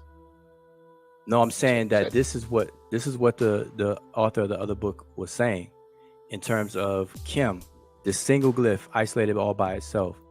It could mean different things because it's in an abbreviated form, designating things from bulls, cattle coats, bulls, people that are associated with those things. Well, we've seen the determinative of the bull. Here we don't have the determinative of the bull. So you know, I know, and he shows many instances where there's no determinative of the bull either. But like I said, I didn't go through the 355 pages of it. I understand. Okay, so but all right, so then we don't have to keep bringing that up. Okay, but what do you say the title is there? I'm saying it has something. It doesn't. I can tell you what it doesn't have. It doesn't have to do with its appearance. It has something to do with the designation of things dealing with cattle, bulls, or whatever the case is in this particular. In other words, you don't know what the title is, right? Just like you don't know if it's an adjective. Well, as far as I'm concerned, it says for Kim. We've seen many different translations of Kim, and it stands for black. But I'm saying. So you say that, and I'm saying what I'm saying. So when I said what I'm saying, you said I don't know. So when you say what you're saying, hold on. You said you will show us Kim, meaning a title, being a title. And when I'm asking you what the title is, you don't know. You say it probably means something like that. So basically, you don't know. So if you don't know what the title is, how do you know it's a title? Right. That's what I'm saying. If you don't know that it's an adjective, how you know it means black? Well, as far as Black is always an adjective. adjective. When is black not an adjective? You tell me that. No, but how do you know this is the one for? I asked a simple question, black? blood. When is black not an adjective? It means black, but when is it not an adjective? Black can also be a noun. When? It could be nominalized. It could when be you're talking about people, right? It could be nominalized when it's designated something. When? Tell me when. It's black a noun. In what verbal instance? All right, slow down a bit, because this is not that type of party. So you said black is always an adjective. Asar Imhotep. Hold on, I just got you some backup, blood. Hold on. Hold on. To accept, press 1. Can y'all hear the phone? Press 2. Nah. Hold on. I gotta make it so everybody can hear. Peace, brother Asar. I just gotta make it so they can hear you. Zoom, let me know if y'all can hear Asar. Asar, are you there? Peace. Mic check 1 2 1 2. Oh, they said they can't hear it. All right, let me fix that. It's too low. Oh, it's just too low. Okay, dang, that's not so fresh. Why you sort that out? Let me say what I'm saying is that Asar just hit the link on his phone. Asar, you can't hit the link on your phone and just not show your face or whatever. Right. It's not that. It's that I'm not in an area where there's Wi-Fi because I'm here in Detroit for the One Unity conference. Without making any presumptions or assumptions, you diving into some of the discussion that this and so I didn't want to use up Hold data. on, Wudjau. Asar Wudjau didn't even know you was talking, so I had to ask him to hold on real quick. Do me a favor, unshare your screen, Wudjau. I'm gonna try to fix the audio, change my driver so that everyone could hear Asar. Because what's happening is the people could hear Asar in YouTube land, but no one on the panel can hear you. So keep real quick, panel. I don't know what y'all can do, but Asar, break down where you was at real quick, just real quick, while I fix this audio, y'all. Asar, you there? Yeah, I'm here. Can't hear. I'm just saying that I'm coming from the One Unity conference and driving, and I'm not in an area with Wi-Fi. I can hear you now. They can hear you now. Okay. Alrighty. Yes, peace. I was saying that I'm just coming from the One Unity conference in Detroit. And Detroit, Michigan, and so I was driving, and I just kind of pulled over somewhere, and there's no Wi-Fi here, and I didn't want it taking up all my data, so I was trying to see if there was like a call-in number. I thought y'all were like on Zoom or something like that, to be able to get into the show. Yeah, you gotta give him the call-in number, because we are on Zoom. I don't know if he can hear me.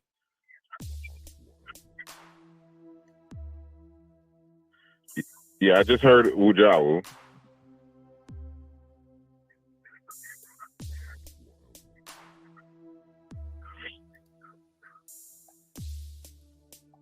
Indeed.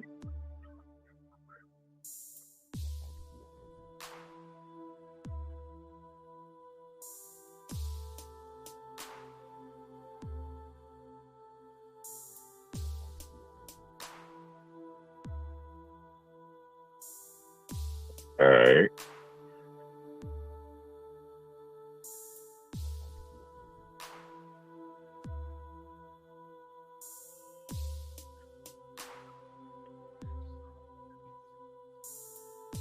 Hey, Smash, you just gave him a calling number though, bro. You know that, right? I know, but you sent him a call. Yes, we can hear him. We can hear him, but he was saying that because he was saying he wanted you to Zoom, he'd rather just call in.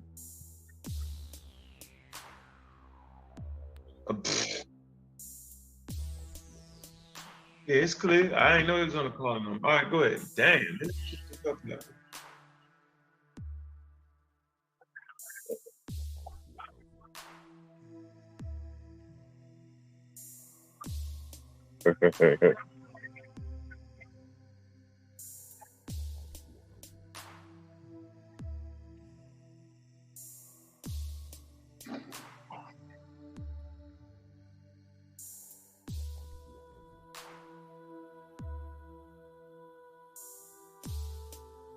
Yeah, I didn't catch y'all from the beginning.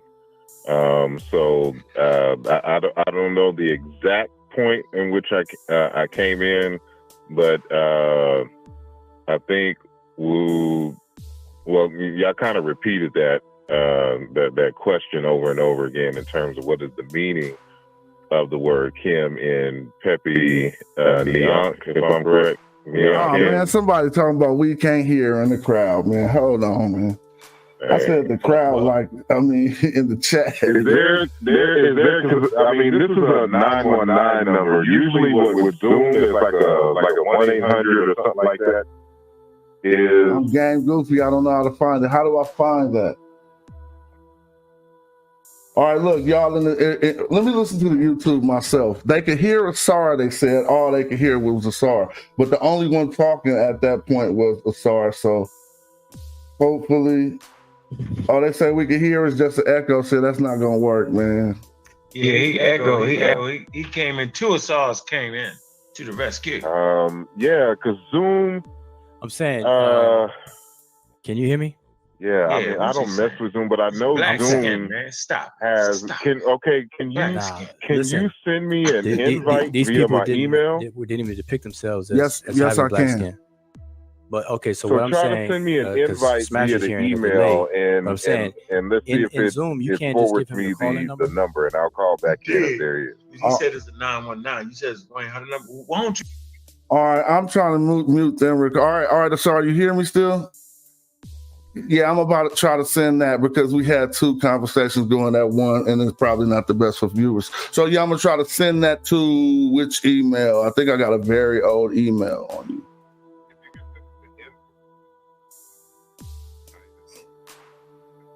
All right, so send the invite link, just a regular link, not no phone number.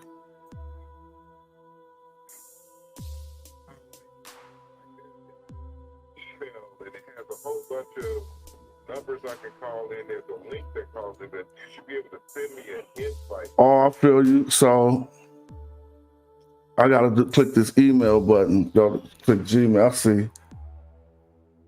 All right. Go to participants and then click invite, and then you'll get the whole link. Copy the whole invite. Yeah, but he needed something with the phone number attached, which comes in a specific email that you send when you. Yeah. When you copy the whole, not just the link, you copy the whole invite. It'll include everything. Okay, so y'all see my screen. So look. Go to Zoom. Go to Zoom again. Open back up the Zoom. Look. I'm trying to see your. You see when I went down here, I go to participants invite and click copy invite link right here, right? You want to copy the whole. What's the other one? Yeah, see, you can't hear what they saying, Asar, huh? No, what is the other one saying? Damn, this is whack. Asar saying something different to you. He said not just the link. If I click the Gmail, it's going to send a particular type of email that possibly has a phone number as well. All right. Well, damn. Yeah, but in the meanwhile, I think the people can hear y'all while I work on getting Asar in here. And so. All right. Well, listen, this question about the meaning of Kim in these individual names is something that is still being teased out.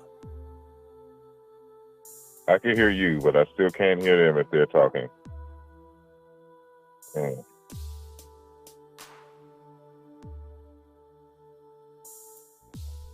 All right. I don't know if everybody can still hear me. Can y'all still hear me? I can hear you. All right. Okay.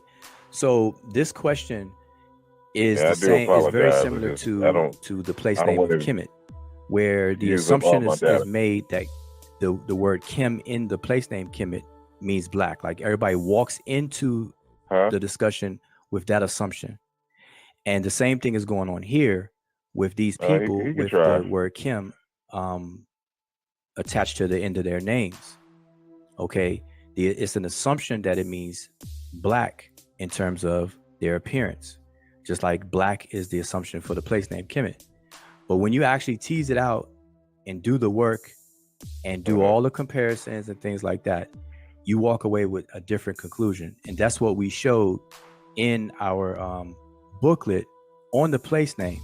And so like we did with that, the same is applied here. And so with these particular people, it's not good to have this presumption that it means black. You have to actually start a process of elimination. You have to rule out other possibilities. And that's why my line of questioning was what it was. So the first thing is, how do you know that this is functioning in this name as an adjective? And you know, so I was that was one question that I asked, and then because you don't know if it's in apposition, if it's used in an adjective sense or anything. There's not enough glyphs there and enough context for you to even know that. All right. Yeah, so I get your point indeed.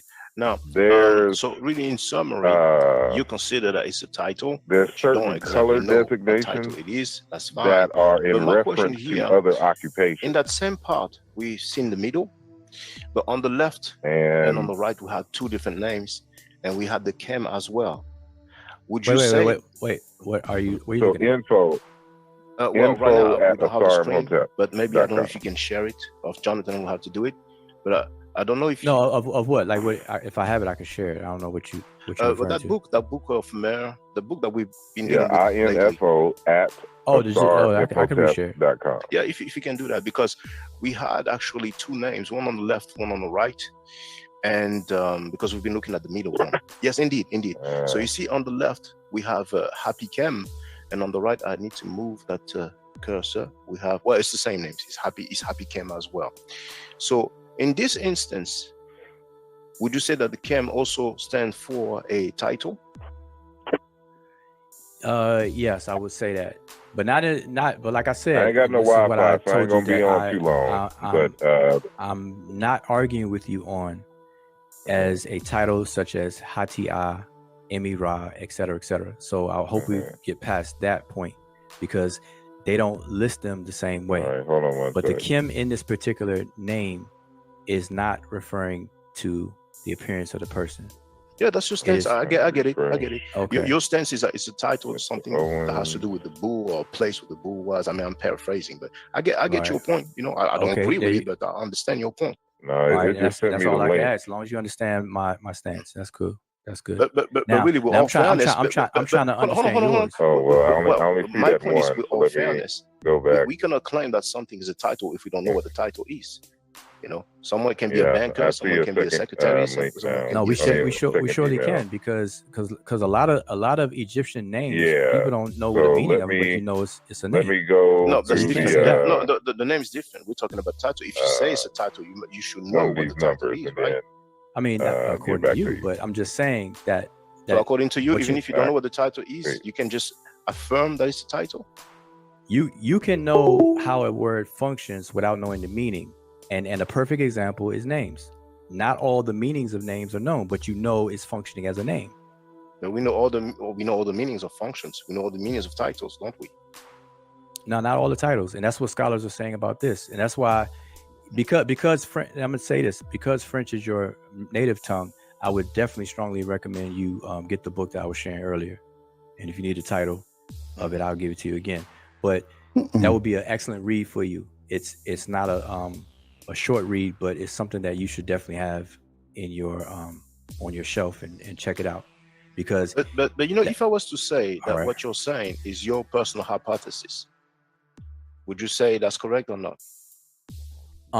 As if I'm the only one? No, but how many people have that hypothesis? Like maybe 3, 5? No, it's quite a few people that are writing papers about this. And I can share that with you later on. So you're saying that some people say that chem is a title? No, in this particular instance, yeah. And no, in other words, they're okay, not. Is it yes or no, brother? Okay, I'm saying, because when you say Kim is a title, I don't want to get confused about all the other uses. So in this instance, talking about these people, indeed, yes. Talking about these people here in this particular tomb, the verdict is definitely still out there. So the answer to your question is I'm not the only one, and I can share other. How many would you say? How many would you say will tell us that in this instance, Kem stand for a title. Would you say 3, 5 people? If I had to give you a number now, I would say, or how many can you name? I would say less than 10 people who actually do a treatment on it. I get it. Yep. I would say less than 10 have done like that's a huge number. Just, in passing. I ain't never seen that shit. It's not consensus. It's not something that's been accepted by the majority of the specialists or PhDs. It's being argued in writing. It's being argued. So it's at the stage. It's at the stage of hypothesis. Should we say that? Or at the stage of claim, if you prefer claim rather than hypothesis. Well, either one. I could work with either one. If we want to describe it as a hypothesis, that's fine. So it has not been established. But I want you to understand that it even meaning black is a hypothesis. Like no one's demonstrated that. Well, just because it's consensus. That's subjective. You will say it has not been demonstrated, but we went through so many definitions, and there's so many dictionaries, so many scholars who will say the same thing. But on that we disagree. That's fine, But maybe you don't agree if I ask. Okay, it's not established, But when you say it's a hypothesis, I can rock with that. I can rock with that. So yeah. And so I think we could probably go further. I think Asar was trying to give in. There he goes. I think we're gonna get the brother in. You want me to still share my you can unshare for a moment unless you got something you're trying to show, of course. No. I was gonna peruse, all right, I can minimize it over here. You're fine. Asar, are you there? Peace. Yes, I'm here. Great, good to have you. How much of the conversation you think you've heard us talk about tonight? I know you're full of this conversation forever, but just tonight. I just came in when Wudjau was trying to explain something in terms of the titulary, and Brother Shaka didn't seem to get what the whole title is, the titulary or the titular. The whole thing is a title, and they were going back and forth on that. Then it kind of expanded from there, and then it just kind of went circular. But that's where I entered. So I don't know what was discussed before. Yeah, great. Thanks for letting us know, and good to have you. So give us your standpoint on what you've heard. Let me ask you, Asar, first. Let me. Do you know? Because I know you're driving, so I don't know if you have been able to see the screens and stuff. But do you know which particular? No, I wasn't able to see the screens. So unfortunately, I was driving. Okay, let me just give you a brief summary of what was shown, at least. Sorry, Wudjau, maybe you can share the screen so I can see it. Yeah, feel free whenever you need. Wait, I'm saying. So, sorry, are you able to see the screens now? When he's speaking, it's shared. Oh, but yeah, he's on the phone. Remember? Well, he's on the telephone. Yeah, he's on. Yeah, so I don't think he can see it.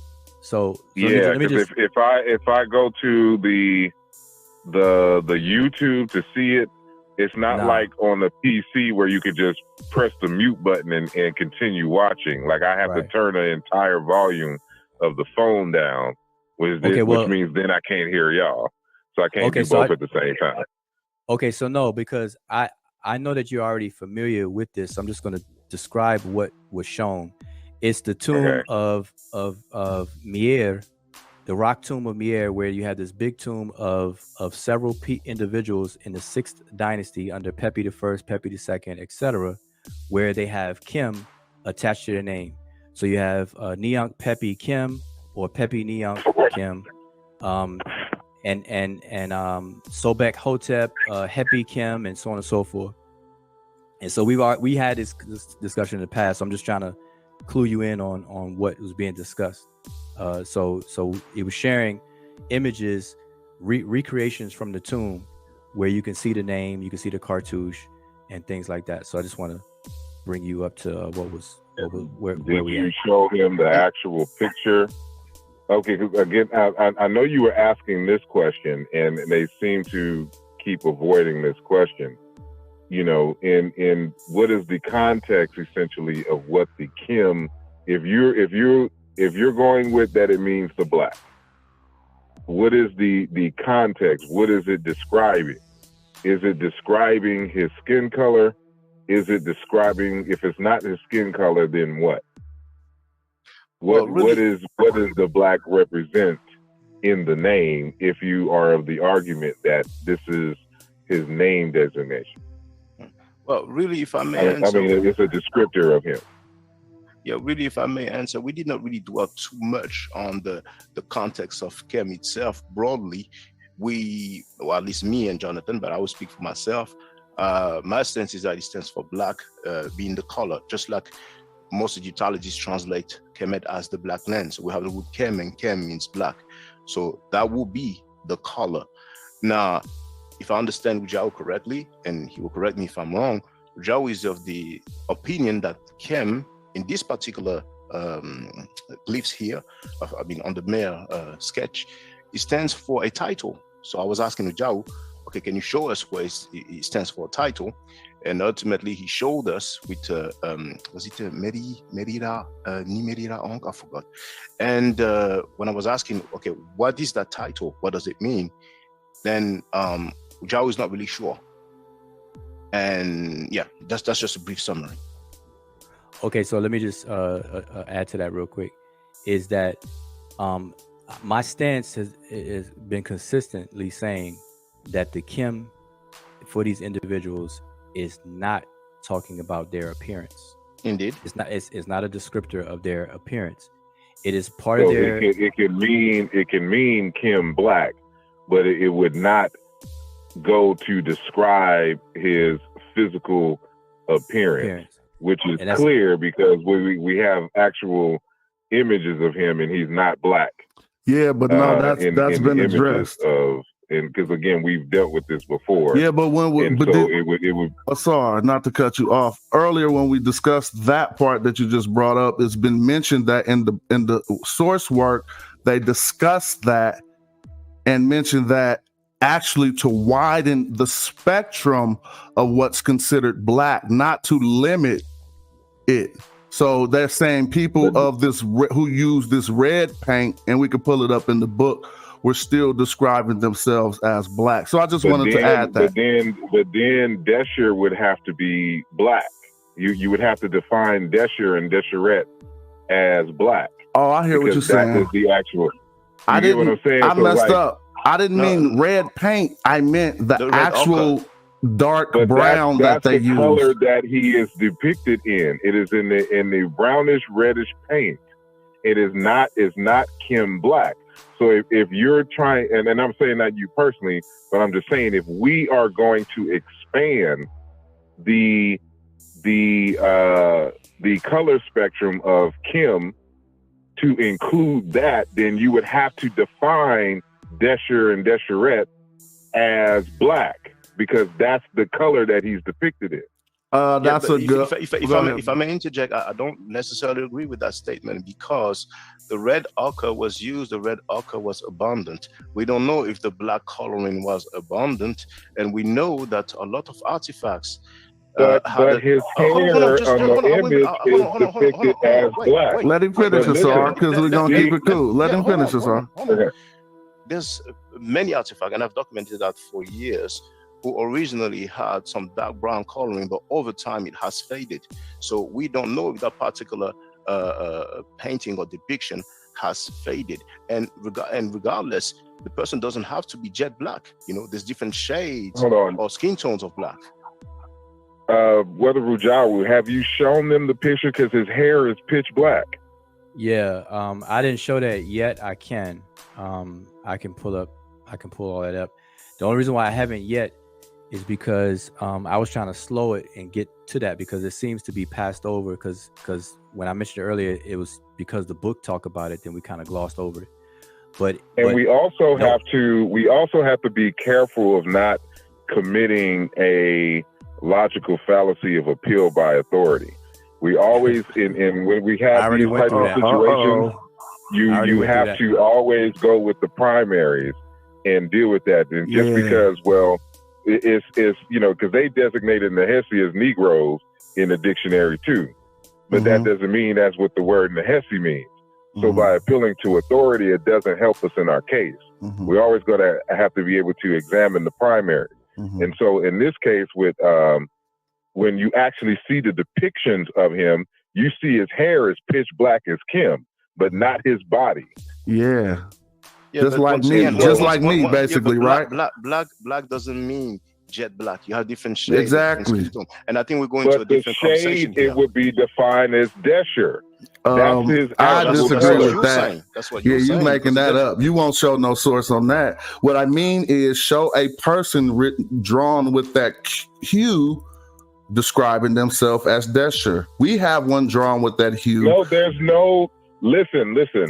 It's not an issue of them calling themselves. I'm just saying, for logic's sake, if you are going to expand and include now the reddish brown color that they depict themselves in the range of Kim, then by definition, because that's the same color that they use to color the sun, that they color other cows, and it's called Desher and Desherette. And so you would have to, I'm not saying that that's my argument. I'm saying by logic, you would have to redefine Desher as black. So because I hear that's you. the range. You know what I'm saying? So I'm like, we got to be careful of the arguments that we're making.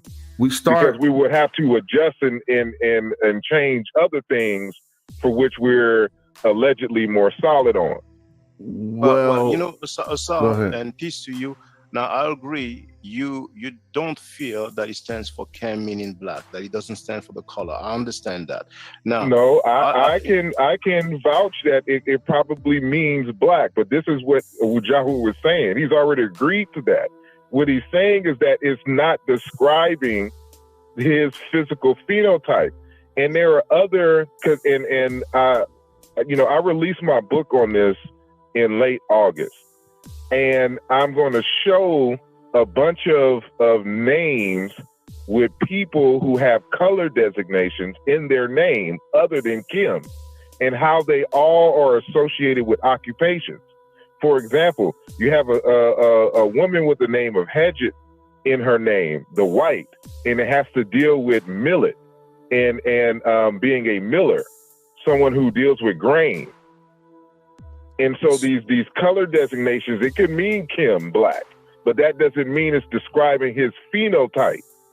It could be associated with someone who was over cattle, for example. Those are great arguments. Who put those forward. Let me just say one thing it's about not necessarily white.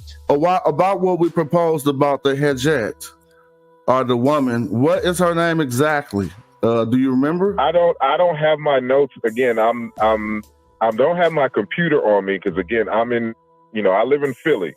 So, okay. But I'm in Detroit for this conference. So I'm in the car and I don't have none of that. I can't share my screen. I can't do any of that. What I'll propose, with the details. What I'll propose is when you get to that source, we'll possibly see that the color is not in the adjectival position, meaning it's not at the end. It ain't Mary Ra Hedget. It's going to be something. The adjectives could come before the noun. I know that's also something that Wudjau's found, but we have to demonstrate the instances when that's done with names, particularly. Yeah, you see what I'm saying? I can. Oh, I didn't unmute yourself, Wudjau. I was trying to mute myself, and I unmuted you on the screen. Wudjau, yeah, sorry, I was trying to mute myself. Go ahead. Can you hear me? Yeah, go ahead. We can hear you, Wudjau. Okay, yeah. So this is the actual photograph of one of the scenes that we were showing in the book, in the black and white book. Mm-hmm. And so so now that we're on this point, these people are depicted. Their hair is using the pigment, the normal pigment that used throughout the 3,000 plus years in Kemet for black. So their hair is actually painted black. Their skin color is the same color that they use for 99% of all ancient Egyptian adult males, which is not black. This is dark brown, right? It's you see it on the screen, right? It's the brown color you depict brown. us, a person who's brown. That's not red. That's not. Yeah, it's not red, indeed. Okay, no, it's a brownish. It's a brownish red, and it's the same. It's the same one. Pull up any image of the sun, and you'll see that the sun is the same color. Well, here's something. And we don't got the sun called brown. red. Why don't you pull up the red crown of Lower Egypt, and you'll see it's not this color. You said the red crown of Lower Egypt? Mm-hmm. Upper, lower. Yeah. No. I'm saying. Let me ask you this question. Lower Egypt. No. Here's the thing. It's not this color. That's red. No. It's called just charette. This brown. Ain't nobody gonna draw no people red.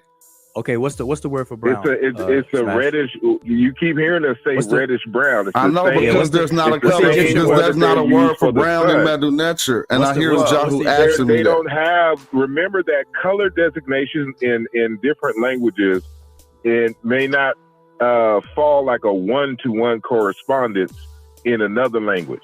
So it can include a spectrum. And so what you're calling Deseret may include, some hints on what would we call orange, red, reddish brown in that spectrum, where black in many languages, especially African languages, also some languages include what we would call green and what others would call blue. And so we can't use the English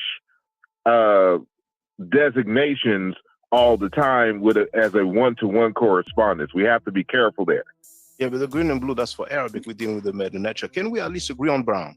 Is that okay for everyone? If we agree on brown, what's the Egyptian word for brown? I don't know. What's the Egyptian word for brown? No, us. So I'll tell you what it is. It's Kim. No, it's Deseret. Well, see, now I'm gonna argue it's Kim. Y'all gonna argue it's Deseret, but that's just But I could demonstrate. I could demonstrate. So let me do this. All right. Okay. Well, maybe you can make it more simple. So basically, if Wudjau and Asar disagree with brown, so I guess your stance is that it's red. Is that correct? No, I say reddish brown. Okay, fine. That's what I don't know why y'all keep going to brown like we saying brown in the singular color. It's fine. We repeated from the jump, reddish brown. We got English, I feel reddish, brown. Yeah, because we all here know we can't find that word brown, so to speak, in the Medu Neter. It doesn't exist in no dictionary. And so the second part in that chess move, like in that algorithm, is which one of these colors did they use to define the hue in that magnitude? You guys are just saying it's just charette, and I don't necessarily contend against that. But when we came here, we didn't say reddish brown. Before we came to the source, we said red.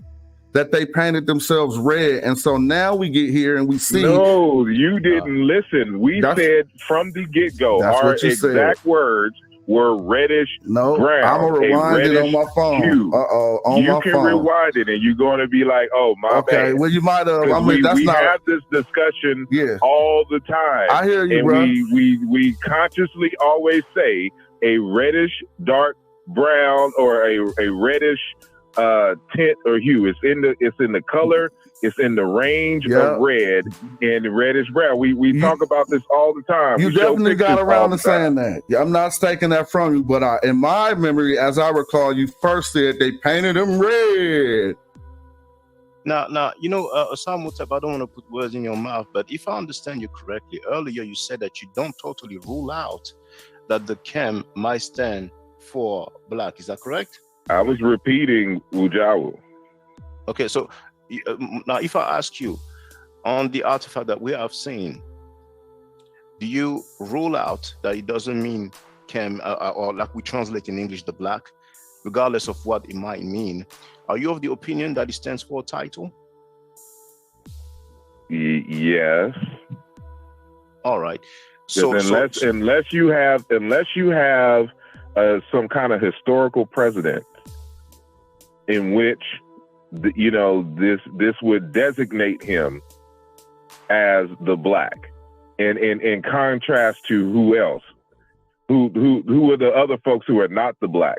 Why is this person so special that he has to be labeled the black, but not everybody else is the black. See, that's y'all looking at it wrong, this is the not context us. and the question that you should be asking. Why is he randomly the black? That's and you looking everyone at it else wrong. Is not the black. That's you looking I'm not at it looking wrong, at it not wrong. us. So when a person, that's your personal stance here. Yeah, that's your stance. It's not Go a ahead. stance. Let me say it's a something. question. Look, You know look the this. difference How between a about in the stance case and a of something we question. agree on? But the thing is that if I understand you correctly, you're ruling out that it stands for the black. I didn't rule out anything. I asked the question. Okay. Well, my question is this: according to you, does the chem stand for the black, as we say in English when we translate it, or does it stand for a title? That's not even a logical question. Yeah, no, but come on, don't start with that. Let's keep it. That's the argument tonight. No, listen to what he asked. Because you're trying to make this a or thing. Does it mean, because it could simultaneously mean black and still be a title. They're not opposing. It ain't a title though. Y'all made that up. It ain't a title, but it ain't a title. Y'all made that up. Wudjau ain't pulled out no source, and you ain't got one either. Period. And you ain't pull a source, that say that it's an exactly. adjective. That's it is an adjective. I did pull a source on that, and I'm gonna pull it again. I pulled a source on that. It was J.P. Allen. Stop lying. Hold on. No. I pulled a source on that. It was J.P. Allen. An example with any of the color determinatives in his name. Y'all wrong. To designate. I pulled a source, Asar. Listen to what I said. With any of the color color determinatives that ends the argument. There are no color determinatives. It's not no color determinative when they talking about the black land. So you made that. If Kemet mean the black land as the fertile soil, show me the color determinative in that. Kemet, the black land, is something totally different than this guy Kim's name. But no, Kim is the root of both of them, and you ask for a determinative. An example of Pepe Ni Kim with any kind of color determinative in his name that you can eliminate all the other homographs. No, that's not how research works. Kim designates. You have to go look at other instances where we definitely know they're talking about a color black, and we don't have a color determinative there either. Like when they're talking about black or. Determinatives. Not when they're talking about black or. Using the word Kim for black. Not when they're talking about black or. You made that up, and you was. What's the color determinative? First of all, for black, what? I asked a simple question. Listen, what is the color determinative? You can't interrupt me while I'm answering the question and then say I'm not answering the question. Come on. So what's here the color determinative? You have two color determinatives in this instance. For Kim Black, it is the hair, the D3 determinative, the falling out hair with the curl at the end. But keep going. Hold on. So now, and then you also have the pellet glyph. And the pellet glyph is the general term that is used for many of the other color designations as well. It's the general color determinative glyph. You will never find any of the names with any of those determinatives that definitive that is dealing with a color. Nah, you are guessing. You are making. You know what else you will never do? You will never find nothing called black. A lot of things called black, like Kemet, the black land. It never has that determinative. So that contradicts everything you said. And I'm glad that you admit it. I need you to stop right there, so we can pause it, so we can have a stop right there because you're incorrect about what the determinative means. You would never ever find a Kemet designation in any papyrus or any artifact with the color determinative, but you will find Kemet with all other types of determinatives. But let me ask you, because it's not about no color. We know what Kim means. So what does Kim mean? What does Kim mean? There is no. Wudjau already answered that for you. The I6 glyph just represents the KM consonants and sequence. There are many different Kims in the language. It means it represents the color black without a color determinative under it. Everybody know that. The question that he asked you, which you skated around, is how did you come to eliminate all the other homographs and decide on Kim, the consonant sequence KM, to mean black in the name? I answered that question hella times. And I posed the question to you about your name with a cup. You're not you probably didn't listen to that part of the show, but that's not a brand new question. It was one of the first things Wudjau asked. So if you didn't hear that part, then I'm sorry. For but him, that he question asked you when I got said on because the phone, it was in the adjective position. Listen. When I picked up the when I started hearing y'all, he asked you and you skated around it. So if I haven't skated around anything actually, and it's very clear. Every scholar says, so this is what I did. So stop and listen now. So stop and listen now. That's a logic. That's an stop appeal and to listen authority. now. They can't hear you no more, nigga. Shut up. Now, sorry, he ran to my question. Who the fuck you screaming over? Calm down. He labeled it stupid or something like that just because it was not convenient. But all right, so now we're gonna turn pseudo. So let me turn it up a little bit. So no, we not. Ain't nobody turning pseudo nothing. Don't even go there with that. We dealing with motherfuckers. Ain't nobody screamed over each other all night, right? I know, but you gotta understand. Right? When did that start happening? Let's keep it a buck. You know. So I just calmed it down, put him on timeout. It's not a big deal. Right. Okay, so let me get let me grab the mic for a second. So the before I even came on the show, period, before you even opened up the panel, I said in the chat, I think it was you, Shaka, that asked me, because I didn't know that you were not forever in the chat either, but somebody asked me the question in the chat, and I said that the black, as translated, as James P. Allen translated and others translated, is acceptable. I said it's acceptable. Indeed. Now, what I also said is that if we translate it as the black, it is not referring to the person's appearance. That's in no way, shape, or form. So I made that clear from the jump street.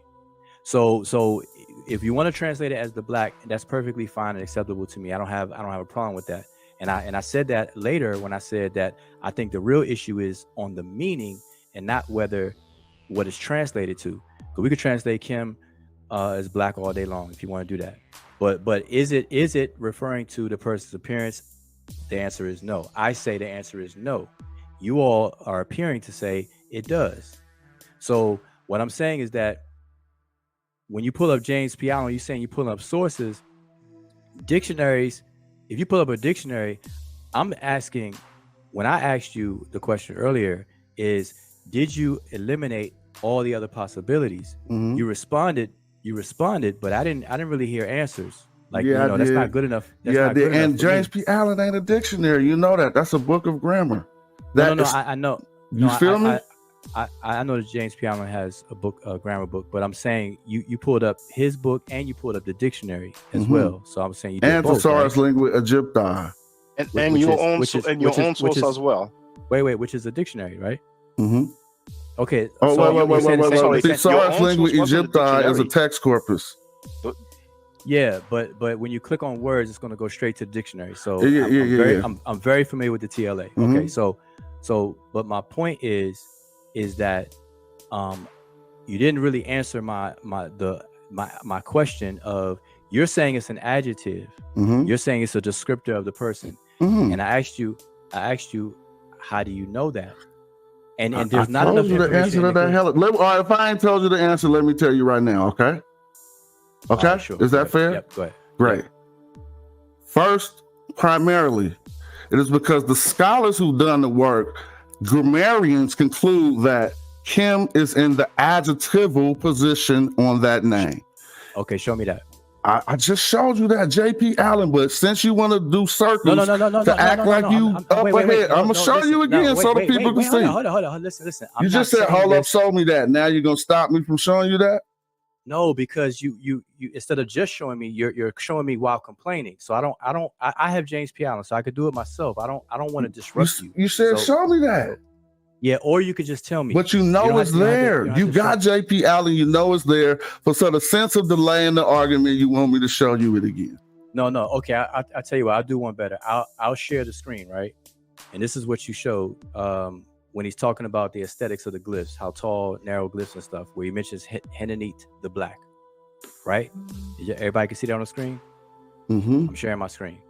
Do you see that? Mhm. Yes, we can. Okay, so show me here where James P. Allen said that it's in the adjectival. It's No, functioning as an when you read, you got to go to his section on adjectives. And so this is the reason why he showed. No. Let me show Okay. you. Let me answer. Can I answer? The reason why he's translating it, hinting it the black, is because it is an adjective. What are you trying to do? What does hinting it the black mean to you? Okay, so what? But let's go back to my question because I have it here. Wow, I just answered that question.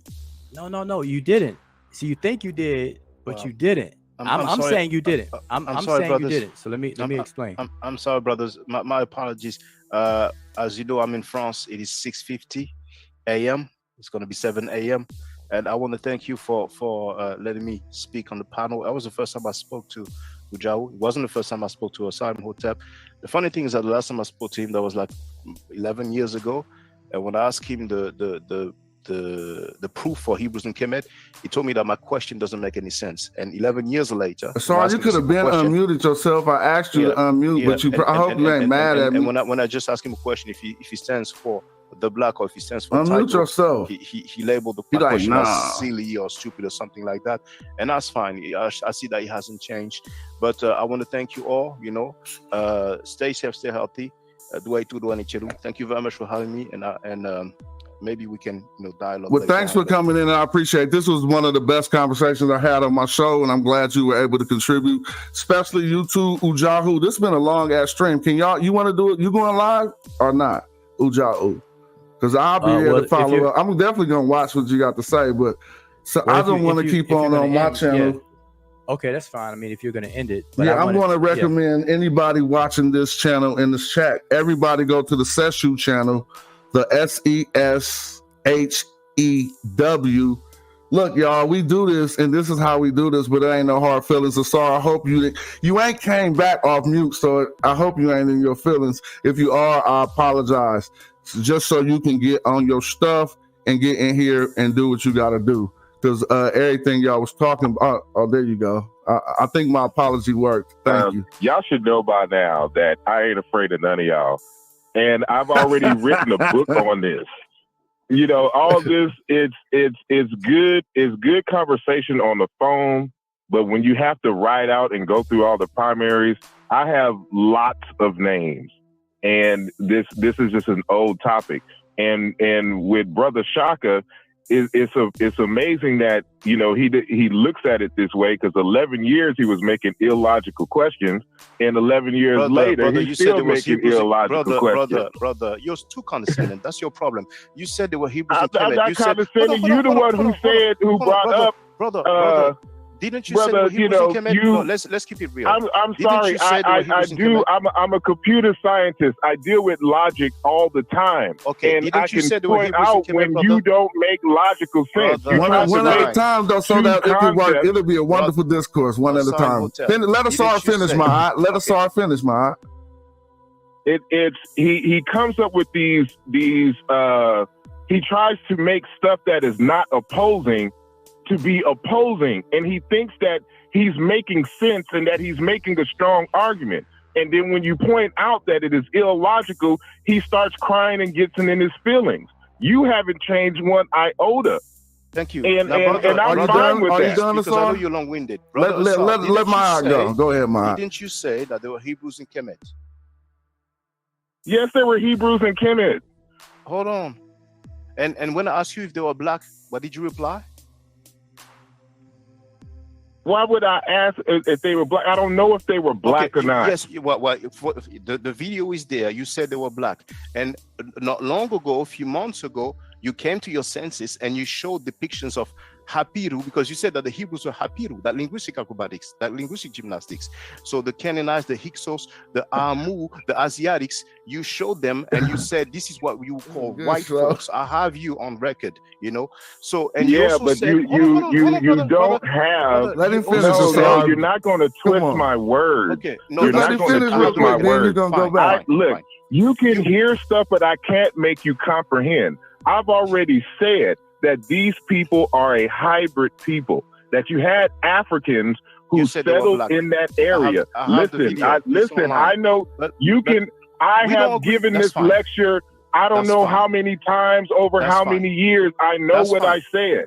That's and fine. So, and I said, if you consider, if you do the one drop rule, they would be black. What you're not going to do is try to change my words because you can't understand. You see how when you can't handle one area, you try to change the subject into something else. Mute out when you finish, Asar. Just mute when you finish, Asar. We gonna wait for him to finish. Now, mute when you finish, Asar, please. Asar Imhotep said that Allah is in the Egyptian text. Didn't you say that, Asar Imhotep? I said the cognate for Allah, and that Allah is a borrowing from Egyptian. I have on tape saying I've written. I have a whole chapter on it. You can read it in the book. Cite my source. Cite my book. You're lying. That's a shame. How am I lying? The book came out in 2020. Listen. I'm not talking about the book. And my video is based on the book. I'm not talking about. No, we were talking, brother. You said Allah is an Egyptian text. That's what you said. I have you on tape. Yes, I did. Okay, thank you. Just like L. Like you don't understand language and linguistics. Just like L. But didn't you go back and forth with Wesley Muhammad talking about Ra is not Allah or something like that? So you've changed your stance Ra again. is not Allah, but Allah is found in Egyptian text. Okay, this is what I mean. You don't read. You haven't read anything. Yeah. You're the greatest scholar. I know you don't read because you don't know the argument. Asar Imhotep, I've watched you up 11 years ago. Are you? No, but you haven't read a damn thing. That's the problem. Read. I read the text. I write the full argument so that nobody can misconstrue. Cite my text. Do you have a? Do you want the page numbers and the stuff that I argue? Read the text. Then come back and try to make an argument, and don't try to halfway listen. Start your line so we can start going over there, Do you have a degree in linguistics? If you can, we can migrate. I have a degree in computer science, and we deal with linguistics.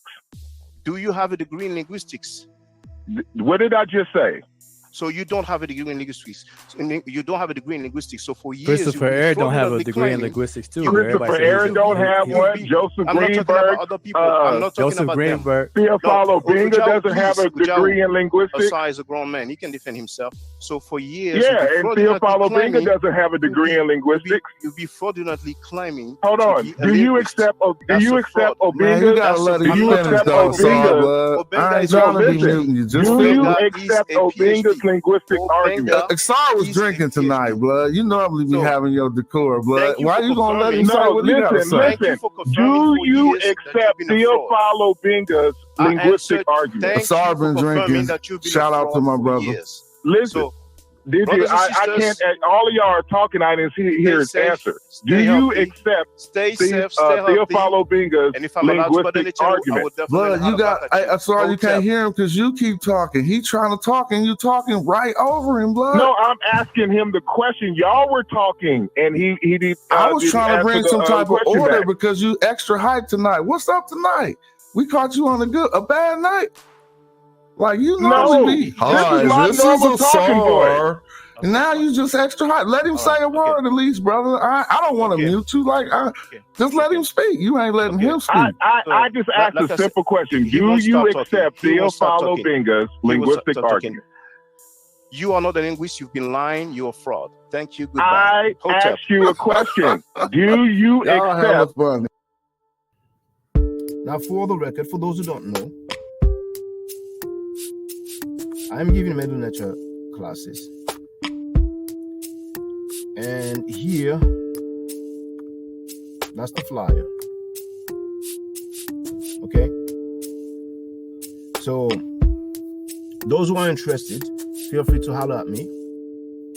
If you're not interested, it's cool, but I recommend that everybody who has not yet seen the video Kemet and Ma'at before Judaism, Christianity, and Islam, then watch it. It has about 300,000 views and really deserves to have a lot more. I just want to let everyone know who's listening in now and who's going to listen to this stream in the future. I just had my first Medu Neter class by Brother Shaka today, and I've had other Medu Neter lessons by other teachers, and I can tell you right now, the brother is the best in the game. He is, that was one of the best classes I've ever had, ever. So if you're interested in learning the Medu Neter, if you're interested in getting the basics of it, Brother Shaka is an awesome teacher. Get with him, and it's extremely affordable. This brother is giving us his time and his skills, and he's basically giving it away. I mean, I just consider it a donation. You know what I'm saying? So if anybody's interested in learning the Medu Neter, get with this brother right here. He's an awesome teacher. And I'll end with that. Hotep Senu, Hena Senut. This is Julie, also known as Servant of Yah, and I'm currently taking the Medu Neter classes with Brother Shaka, and it has been an amazing experience. Only 2 lessons so far, and I feel like I've been taking the classes for months, just with the how in-depth he goes into the vocabulary words, the construction of the language, the grammar. It's been immeasurable, the experience. And one thing that comes across, hands down, is his extreme passion for teaching this to anyone who is willing to learn and has an interest in learning. So I highly suggest, if you are interested, even a minimal interest, that you subscribe to the classes with Brother Shaka. It's such a nominal amount for how much you get. I know, like, our last class was over 2.5 hours. It felt like 2 minutes, but because that's how, involved you are in what he's teaching and how he teaches and how compassionate he is about what he teaches. Also with sharing materials free of charge, no question, no doubt. It's just what he does. He doesn't have to, but he does. And so I just wanted to give a short testimonial about the class and the effectiveness of the class. And all of that is attested to how studied Brother Shaka is. So I highly recommend anyone with a minimal interest that you do sign up for the Medu Neter class. Hotep. Don't forget to subscribe to my channel, which is Ma'at Forever. Don't forget to watch the video entitled Kemet and Ma'at. Don't forget to share Kemet and Ma'at on my channel on Twitter, Facebook, Instagram, WhatsApp, or other social media that you use. Email, text messages, you name it. Those who wish to donate can do so on paypal.me/Ma'at Forever.